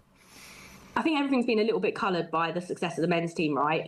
In their first tournament, all those years ago, that they make their first tournament, they have a great run, and I think that can kind of give a little bit more hope than maybe is deserved, because the gap between a Wales men's team and an England men's team, for example, is a much closer gap of professionalism than it is in the women's game. The gap in the women's game in terms of level of professionalism, the number of years that people have been playing professionally, the age range of the players, what leagues they're playing in, is so far away from England and the Netherlands and France. So it was always going to be a pretty impossible task for them to do anything in this tournament. So it's cliched that just getting there is a victory in and of itself, but it is, and they've been delivered the toughest group that any newcomer has ever had in the competition. So it's an impossible task almost. Could they cause an upset? It's not completely unfeasible. Like I said, they played well for periods against France and the Netherlands, but I just don't think they've got the longevity to last out 90 minutes plus against a top level side. How do you see Netherlands-France?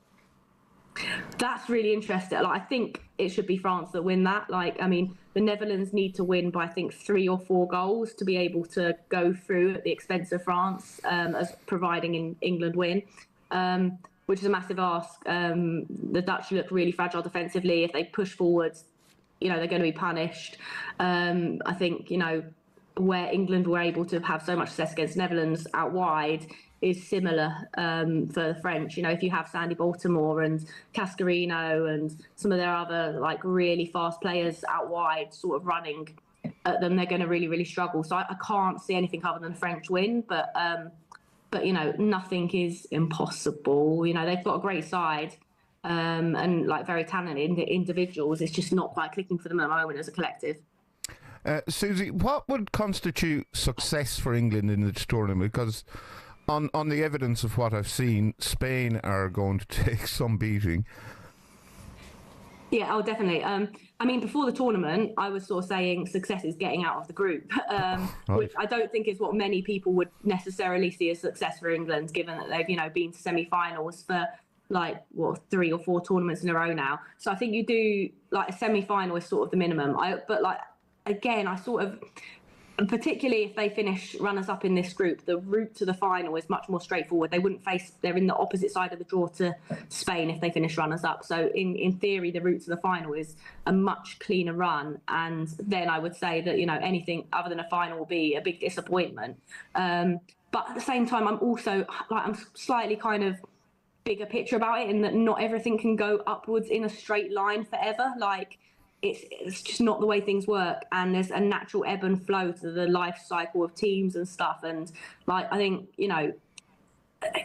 a sort of quarterfinal, semi-final, like, I think frustrating if you don't go further, but like, it's not a complete disaster either, because like I say, there's only one team that can win, and not everything can be forever onwards, upwards, like cliche. Apart from this show, of course, Yes. Susie, where every week it always just gets is, better and better and better. How's Switzerland been as hosts? I've heard Ellis James sing the praises, I've heard you sing the praises, but you also said you had to pay €1 million for a small bottle of sunscreen. Chris Paris told us a mediocre pizza cost her £25,000. So have they been good hosts? Very expensive things notwithstanding. Yeah, I mean, I just paid about £7 for a thimble of orange juice, I want to call it. Like, it was, I took a photo of it next to my hands, and I've got really small hands. So the cost of things is not getting any easier as you go on. In terms of them as hosts, it's been great. There's issues from a journalistic point of view in that things that would never happen in the men's game, like we've got no monitors in the press boxes, so we've got no replays, so we're completely blind, really? right? Which is a real nightmare. And we've raised this with UEFA, but nothing's been done. Even at the venue of the final in Basel, like, there's no monitors for journalists sat in the press box, which is makes our job 10 times harder. It makes us way open to more criticism as well if we accidentally miss something and then are trying to figure out what it was. Alessia Russo's offside in the first game, we had no idea what happened there until someone back in England sent us a screenshot from their computer of what had happened and of the offside decision. So it's like little things like that are frustrating, but in terms of like the way the country has embraced the tournament has been really impressive. Like, all of the cities are really decked out, the fan parks have been decent, the atmosphere at the stadiums has been great, the vibe of the Swiss fans in particular have been so good and really, really vocal. And for their match the other night, their final group game, with balcony windows open, you could hear the result before it happened on your screen because of the feed, because people were kind of celebrating outside and things like that. It was they've really embraced it. So from that point of view, as a host, it's been great. There's logistical issues, like I say, not having replays, but in terms of the quality of them as hosts, it's been really high. The only thing is that I just think it could be 10 times bigger. These stadiums are tiny. Tonight, it's a 20,000 seater stadium. The final is going to be in about 34,000 in Basel, which was the opening game as well. And those games could be so much bigger, but that's the largest stadium they've got in the country. So it's quite small fry, really. Finally, Susie, FIFA talk a good game about women's football.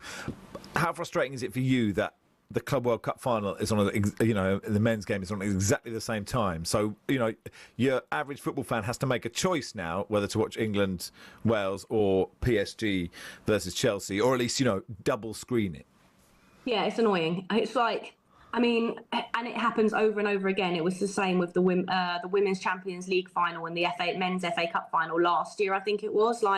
There's just no joined up thinking here, and that's the issue, and seems to be the issue all the time. And it's, whether it's, kind of FIFA not talking to UEFA about this scheduling of the Club World Cup and, the Euros, Women's Euros scheduling, or whether it's UEFA not speaking to them about the Champions League final with the FA on the FA Cup final. Just why aren't we putting heads together here and going, let's establish this calendar so that it really showcases all of the events we have going on and doesn't undermine any. But it just feels like a constant issue, and it's it's reflective of the issue that the football calendar has as a whole, right? FIFA's international match calendar is routinely criticised for the loading issues on players, how many things are packed in, how it clashes with domestic competitions, and doesn't give players proper rest and stuff. It's all the same issue.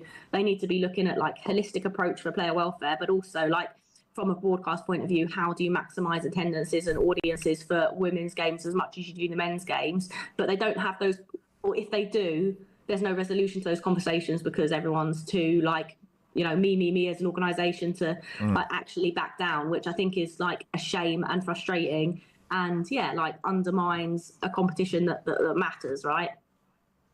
Susie, always good to have you on. Enjoy the game tonight. Thanks, Susie. Cheers. I'm going to have a pre-match nap. Yeah, pre-match nap and then maybe another thimble of juice if Guardian expenses stretch that far.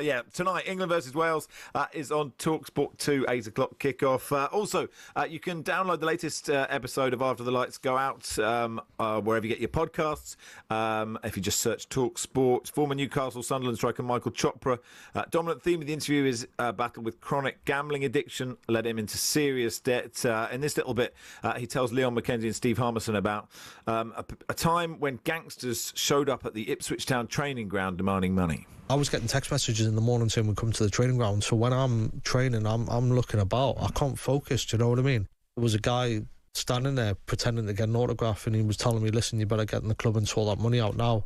Yet in the training ground car park, there was a car full of people that were waiting, do you know what I mean, sort of thing. So I used to go to bed at night. I used to have chairs pushed up against the door so nobody could get in. If people did get in, then I was sleeping, had kitchen knives by the side of my bed and that sort of thing. It was talking about my worst experiences and hitting rock bottom. That was probably it. Michael Chopper there, talking to Leon McKenzie and Steve Harmison. Good series. Other episodes include Carl Frampton, James Haskell and Marcus Stewart. After the lights go out, or just type in talkSPORT wherever you get your podcasts. We'll do some transfer stuff with Ben Jacobs in just a sec.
Good afternoon, you're listening to talkSPORT. Max Rushden and Barry Glendenning with you until 3.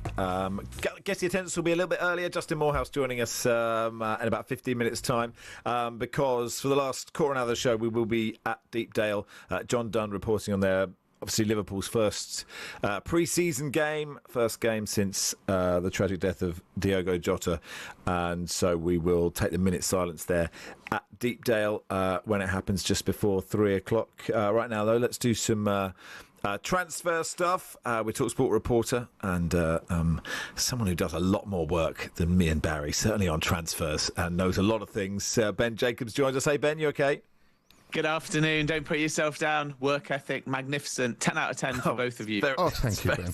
Very kind of you. Flattery will get you everywhere on this show. Absolutely not. You're not in the know with that, let me tell you, Ben. But anyway, sources have given me a bad steer, have they? there are some interesting things happening right now. Which saga do you think is the most fascinating at the moment?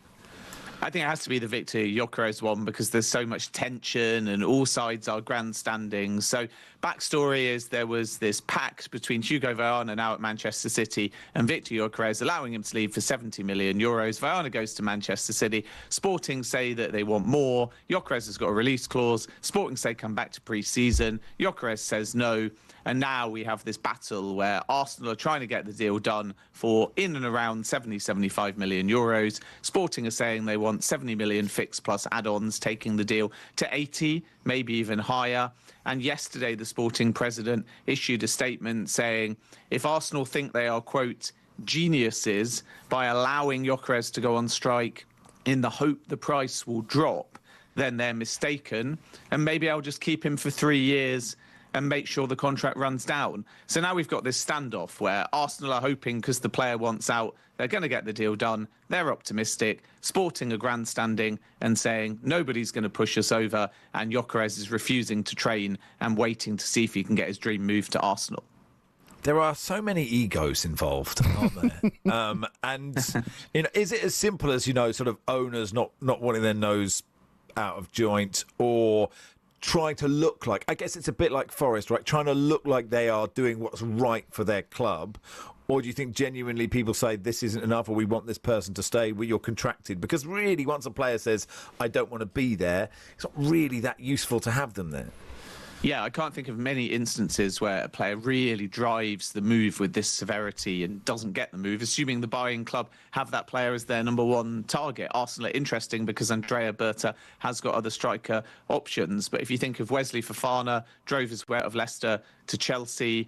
If you think of Moises Caicedo, drove his way out of Brighton to Chelsea. So when players want moves, like you rightly say, they tend to get it. I think what's at play here is when you deal with Sporting and other equivalent clubs where there's a prevalence of release clauses, they always start with that higher number. Whereas if you're dealing club to club in the Premier League and there isn't a release clause, the negotiations can be a little bit smoother. And then the second part is Sporting are one of those clubs that have to declare all of their fees. So this isn't the kind of deal where you can just spin it, a little bit like Leverkusen have inflated the Florian Wirtz fee, and therefore it looks like they've got the price and the deal they want. Sporting will have to publish this number, which means if it's lower than they want and you get a bit of fan base revolt, that can be a factor. So they almost have to show in the deal they're fighting to get what they're looking for. Right. And then at the end of the day, we'll publish it and we'll find out whether the numbers we hear are actually the reality if this one does get over the line. Is that just a Portuguese thing?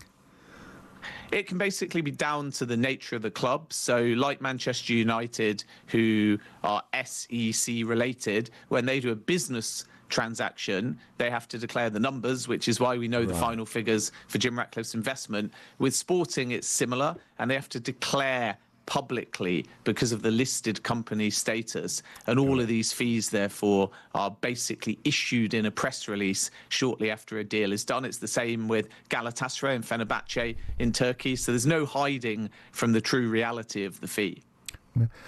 Ben, can I talk about Marcus Rashford? Do Barcelona actually want him, or is this whole sort of thing PR flim-flam that's being generated by the Rashford camp? Because he seems like a nice fella, but I think he's very overrated as a footballer, and I can't understand why Barcelona would want him. I think they like the fact that he can play wide or through the centre, but the goalposts keep moving here because when it was Nico Williams, even though he extended at Athletic Bilbao, but when Barca thought they could trigger Nico Williams' release clause, 58 million euros, it was, we'll do Barca and Rashford in loan and we'll allow him to play through the centre, and the Rashford camp were very clear. that he would be a fit with Hansi Flick through the centre.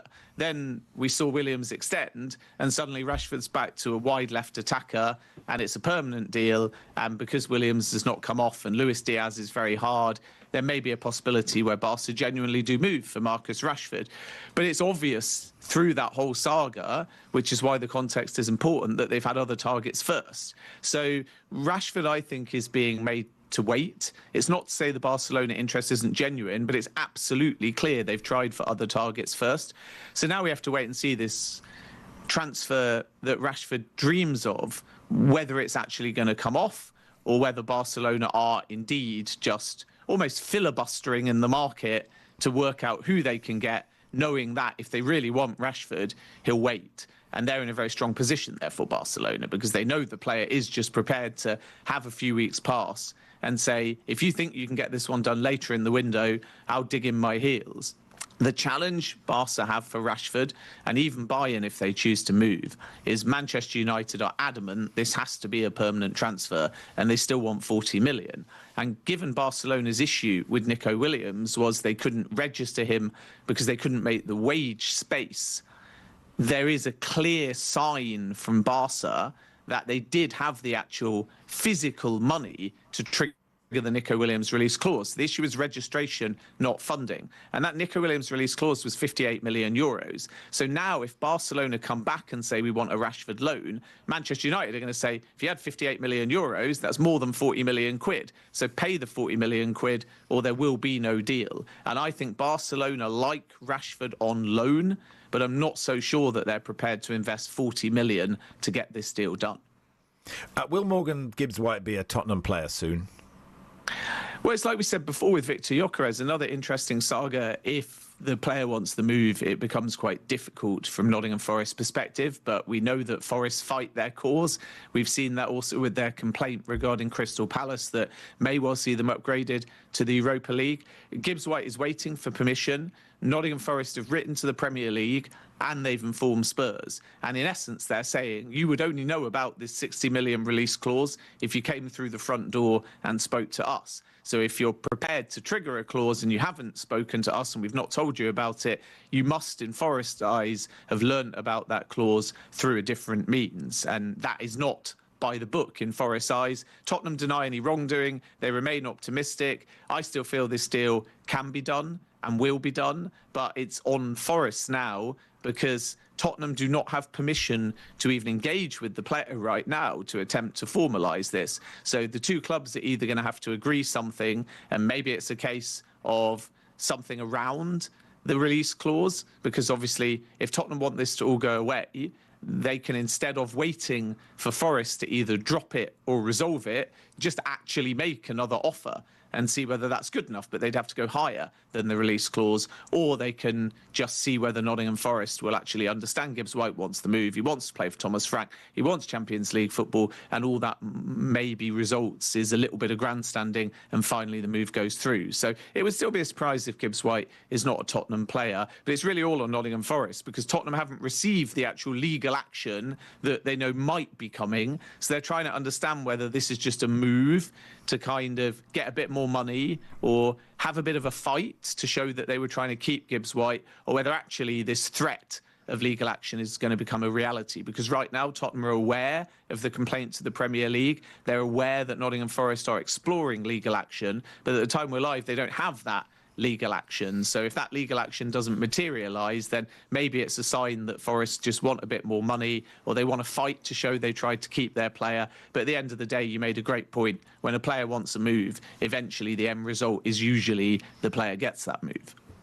Good stuff, Ben. Thanks for coming on, pal. Cheers, guys. Thanks, Ben. Ben Jacobs there, our reporter. And amongst him and the transfer insiders, Alex Crook, etc., we will keep you covered on everything as it happens. Troy Deeney joins us next. Barry, are you going to bravely ask the question you were going to ask? How are you feeling? I'm confident Troy will be able to handle that interrogatory projectile without breaking down into tears. Oh, excellent news. I don't want to ruin his trip to the Big Apple. No. I think I don't think... sad memories. No, I don't think he will. I think he'll be fine. Troy Deeney, who is over in the States, he's in New York, will join us ahead of the Club World Cup final. Justin Morehouse join us for guest the attendance as well in just a second.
Good afternoon. The warm-up on talkSPORT. Max Rushden and Barry Glendenning with you until 3. Let's go to New York City. New York City, Barry. Troy Deeney is there for talkSPORT, part of our team in the Club World Cup final. Hey, Troy, you okay? Morning, Jeds. How you doing? Very well. Where do we find you? What's that behind? Do you know what that is behind you? That building I can see there. It looks like the Arc de Triomphe, but I know it's not that. We are in the We are in Washington Park at the moment, and this is the famous Marble Arches just behind us. Very, very nice, lovely part of the world, and a few movies have been set here as well, I'm told. So, nice part of the world. Just speaking to you guys nice and early this morning. Yeah, it's 9:34 a.m. in New York, Troy. Have you had your breakfast yet? If so, what did you have? Waffles? No. Works? I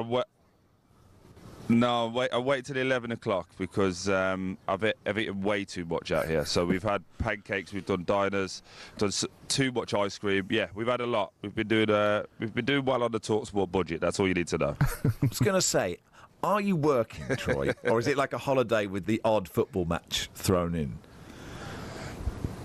It is officially work. We have made so much fun out of it that it doesn't feel like work. And when you are doing something that you love, it's definitely never work, as you guys can attest to that right now. No, you're absolutely right. So look, how do you say we feel like PSG might hammer Chelsea today? Yeah, I can understand why. I've been doing a lot of chats. We went to a Chelsea supporters convention last night in Legends Bar. It was really, really interesting. Obviously, hundreds of fans there, and obviously Claude Makelele was there as well talking. But you're just in this situation where Chelsea fans are trying to convince themselves that if they can just survive, then maybe they can win. No one can give me a logical reason as to how they're going to win. Just got to try and survive. I think PSG are the best team we've seen in probably the last 10, 15 years, probably go back to Barcelona, that team under Pep, but was that 2011, I would say, a team like that. I think it's the most complete team since then. But this Chelsea team are doing really well. Obviously a young team put together by Maresca, and now fancy their chances. Troy, I don't want to break up sad memories, but you were in a Watford team that lost, or you captained the Watford team that lost an FA Cup final 6-0. Yeah. I think. Thanks for reminding me of that. Sorry about that. I was quite nervous about reminding you because I don't want to ruin what is quite clearly a jolly for you. But did you know going into that final that there's a very good chance we're going to get absolutely battered here, and is that something that will be going through the minds of Chelsea's players if that's the case? Do you know what? It's going to sound mental, but no, I don't think any player's ever got into a game thinking, oh God, we're going to lose 5 or 6. I think you go in there with that expectation that we could be the ones to beat them. Obviously, for us with City, if you remember, Wigan beat them a couple of seasons before, so we had that kind of, could we do that? Could we nick a 1-0? And for the first 35 minutes, it felt like maybe we could. It was just between 35 minutes and 50 minutes and we realised this is going to be a really long afternoon. So but no, I don't think any footballer's ever got into a game thinking, right, if we can keep this under 6. But I think mentally you're going in there, right, if we could nullify the threats, I think Chelsea will be mightily aware of just how good this PSG team is. But I think that they feel, right, we've got nothing to lose here. It's a free hit. There's been a lot of talk over this side about, if you go back to the Champions League final against Inter, against 5 massive teams, I think they're currently PSG 16-0 up when you talk about Atletico Madrid, Real Madrid, Inter, teams of that nature. They're 16-0 up at this moment in time. So Chelsea will feel like, right, can we be the team to break it? But you talk about nullifying the threat, Troy. The threat is everywhere. 10 different PSG players have scored in this tournament. So, where do you even begin to nullify all those threats? Well, if it was up to me, I'd just try and get as many throw-ins as possible. So just keep kicking it out of play. They can't score from there. They're not very good at throwing the ball in, I've seen. But no, in all seriousness, I totally agree with you. The midfield 3 is the problem you've got to try and deal with. If Chelsea can nullify that threat, then as you said, they can go wide, and they've probably got the best 2 fullbacks in world football currently. Probably got the best 2 wingers in world football currently. So it's going to be a real difficult day. But I do think this is a coming of age game for this Chelsea team. I think it's going to be 4-1 PSG personally, but I do think it's going to be a game where we'll find out loads about this Chelsea team. Good stuff, Troy. Look, thanks for interrupting your holiday for us. We really appreciate it. Enjoy the game this afternoon. Thank you very much. I'm going to have my breakfast now, so maybe just a couple of pancakes. Cheers, guys. Good stuff. Troy Deeney out there, part of our commentary team, and kick-off of that game is at 8 o'clock. The England-Wales Women's Euros game is on talkSPORT 2. Time now for Guess the Attendance today. Top journalist Barry Glendenning takes on top comedian Justin Morehouse. Welcome, Justin. I can see Justin Morehouse. I can see his face. Oh, you can hear me now. That's great. How are you? Welcome. I'm okay, thank you. Sorry about that. I was mesmerised by the Club World Cup final. Preamble. Just it's the one I've been looking forward to. It's going to be good. Well, since you were a young boy, isn't it? Since you were a boy, you always dreamt of winning the Club World Cup final, didn't you? Do you want some punditry off me? Yeah. Go on then. Never thought in the recent years that I could ever warm to PSG. Exactly, yeah. No, you're right. You know what I mean? Do you feel a bit dirty? I do feel a bit dirty, but I also think it shows that people can change. You know what I mean? PSG were all these behemoth of kind of, and I know the money's still there and everything, and they've bought wives and everything else, but they're a vibrant young team representing one of the most, glorious cities on earth. I mean, I say, and this is not just because they play in Chelsea, who I haven't got the time of day for, but I just think PSG are just, there's a glamour to them. And they were formed in the same year that I was born, so in many ways, we have a kinship. Absolutely right, and I believe that's why PSG have made the mascot is a giant Justin Morehouse. That doesn't have to be giant. Sorry, Max. It's actually to scale. Please don't call it giant. It's a normal sized furry Justin Morehouse. But furry. That kids have to take penalties against at half time. That's the way PSG. Why is it? Pourquoi? Fat northern guy. Looks like roast beef.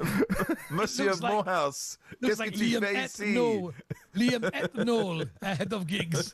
He has 2 persons in 1 goal. I tell you something, you couldn't say he casts no shadow, he casts huge shadow.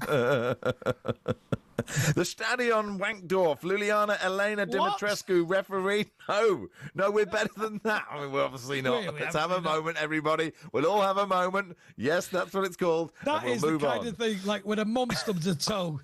The Stadion Wankdorf. Italy 1, Spain 3. Luliana Elena Dimitrescu refereed it in the Women's Euros. Italy 1, Spain 3. God, Spain are good, aren't they? But how many were there at that stadion? Justin? This was an important match, wasn't it, in the Women's European Championships? A crucial game between two giants of the women's game in Europe, he says, floundering. The Wankdorf. Stop saying it. It's enough now. I'm not better than that. 30,000. I say slightly more, so I'll go to 30,001. 29,644. The game. A predictable start to today's Guess the Attendance. I was going to do a joke. Make up a stadium name, but I realised there was no way I could do that. That would be remotely brought. So I'm not quick enough to think of one. And I don't want you to. No. The Onanism Arena. I turned into the Vicar of Dibley just then. At the Stade de Tourbillon, Portugal 1, Belgium 2. UEFA Women's Euro 2025 Group B, an injury time winner for Belgium. But how many were there to watch this one, Barry? Portugal 1, Belgium 2. What was the stadium? Sorry. Stade de Tourbillon. Do you know where that one is? It's in Tourbillon. Switzerland. Right. Yeah. Because some of these stadiums are really tiny. Teeny tiny. I'm going to sort of sit on the fence. Imagine if I went there, how big it would be. Wow, when PSG played there. Yeah. Walking out. 14,500. 14,499. I'm going to go tiny. 7,515. Should have followed your heart, Barry. Let's go to 30,000. If I don't know, I go 30,000. Is that right? Let's go to the Waterford Regional Sports Centre. Irish Premier Division. Waterford 2, Cork City 0. How many were there? The referee unknown. but we believe there was one. How many were there? Paddy O'Flaherty. Paddy O'Flaherty, you could say that. It was. How many were there, Justin? This is literally in Barry's backyard. It is. You can see it from his. You can see it from his. But I can't go home, Justin, because if you were listening earlier in the show, I will be arrested and put in prison for stealing a fish. Killing a fish. In 1985, just before Live Aid. Yeah. Midjour helped him. He aided and abetted him. Was an accessory. He was, yeah. He trying to get a Vienna gag in, not easy. No, means nothing. Hey. I'm going to say 8,500. 8,500. I'd say that's probably a decent shout. I haven't a clue. I do know attendances in that particular league are up. I have no idea how much the Waterford Stadium holds. I'll say 8,501. 3,043. Justin 3, Barry 0. But we carry on. I'm so sad. It is an unassailable lead once again. Let's go to the Stadium Letzigrund. The referee, I hope Barry, when he does go to Ireland, he does face the scales of justice. Hey! I'll be green around the gills. He bashed it on a rock. England 4, Netherlands 0. This is like we're at the first stadium. Alves Batista. Very important win for England. But how many were there? Not that it matters, Barry, to watch England 4, Netherlands 0. Which stadium was it? Oh, the Stadium Letzigrund. Now you know. Okay. Yeah. I'm guessing that's probably Zurich. Correct. Yeah, big. If only this game was Guess the City. 30 grand. 30 grand. 30 grand. It's not an auction. I was so disappointed with this game because I'd done a little light shopping in the afternoon. I got myself a couple of zero alcohol peachy fruit IPAs from a well-known high street retailer. I thought I'll have them with my tea and watch our girls this afternoon. And when I got in, it was an afternoon kickoff. I completely missed it. It's an evening kickoff. It was an afternoon. Sorry, you're talking about that game, not today's game. Yes, correct. No. He was telling a story about what happened then. Yeah. And that's why I wasn't predicting the future. Yeah. Yeah. No. 30,000 was the guess. He's out. 29,999,999. 22,600. Although you did say so many nines, you were sort of saying 2.2 million. Let him have it. Justin 4, Barry 0.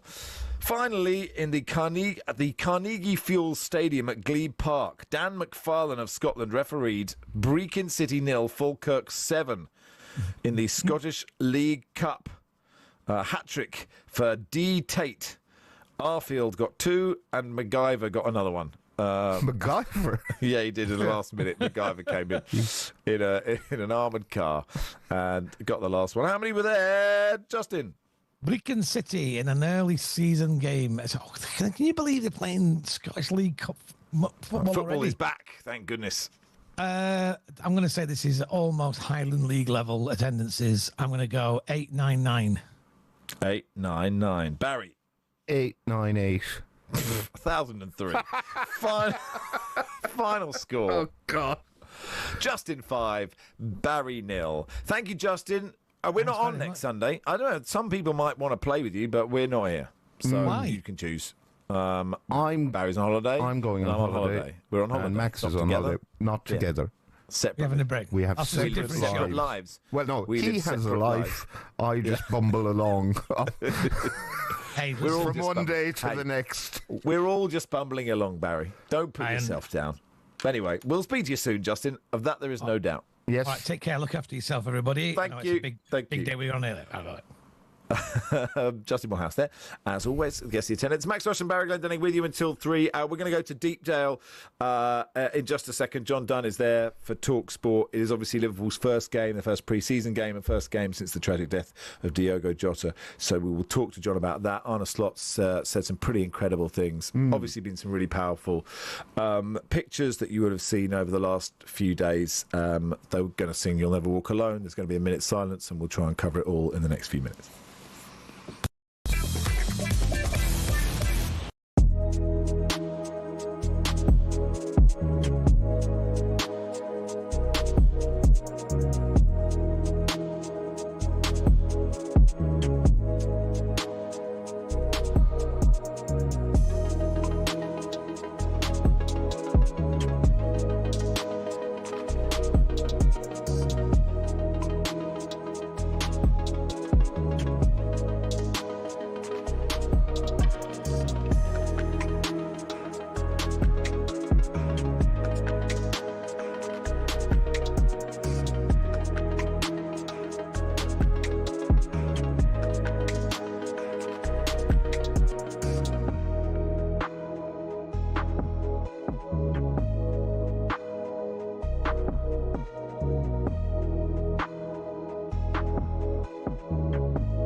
Good afternoon, you're listening to the warm-up on talkSPORT. Max Rushden and Barry Glendenning with you until 3.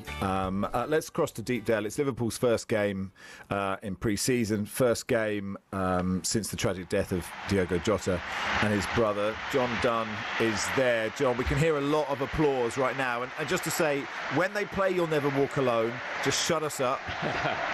When there's a minute's silence, do the same as well, because we really want to cover them. There's nothing we can do or say to do justice for Diogo Jota, but what's the atmosphere like there? It's a special place. Deepdale have been exceptional hosts, I must say. They've set things up perfectly. The song that has just ended, Claudia Rose Maguire is the singer and actress. She's just sung Can't Help Falling in Love, which has become a bit of a Preston anthem, but it just seems really fitting. We are now breaking into You'll Never Walk Alone.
Claudia Rose Maguire, a singer and actress. She's done an incredible job. The players are now entering the field from the tunnel of Deepdale over in the far right corner. During that rendition of You'll Never Walk Alone, the Preston captain, Ben Whiteman, walked the length of the field to the, rather fittingly today, the Bill Shankly Cop away to my left-hand side. That's where the visiting supporters sit, or today they will certainly stand here at Deepdale. Bill Shankly, a Preston legend. Of course, he's a Liverpool legend.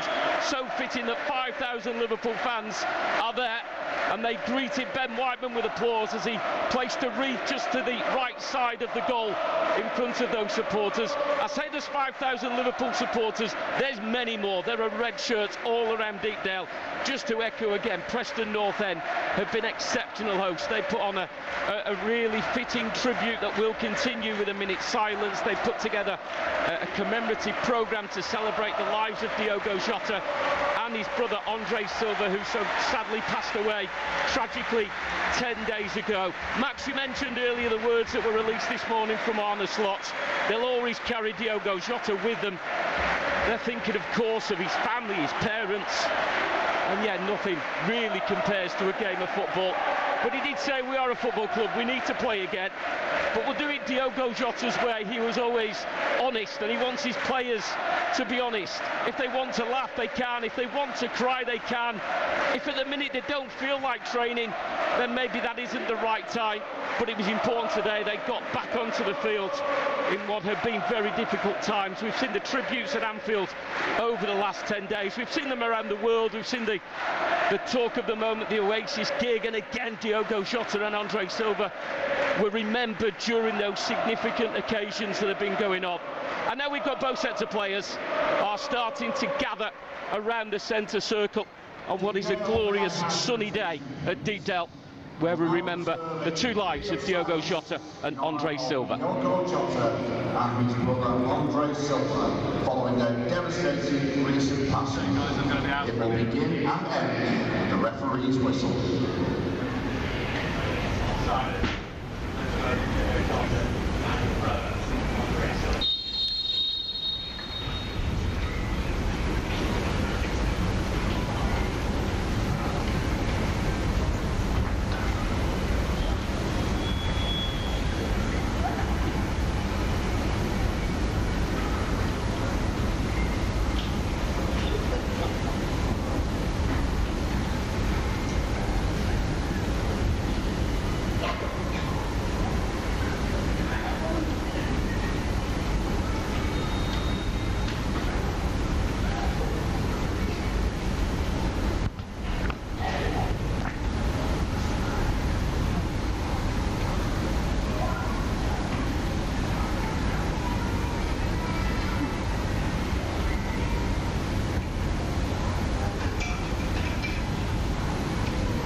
Perfectly observed minute silence here at Deepdale as Liverpool players take to the field for the first time since the tragic passing of their mate, their teammate, their friend Diogo Jota, his brother Andre Silva.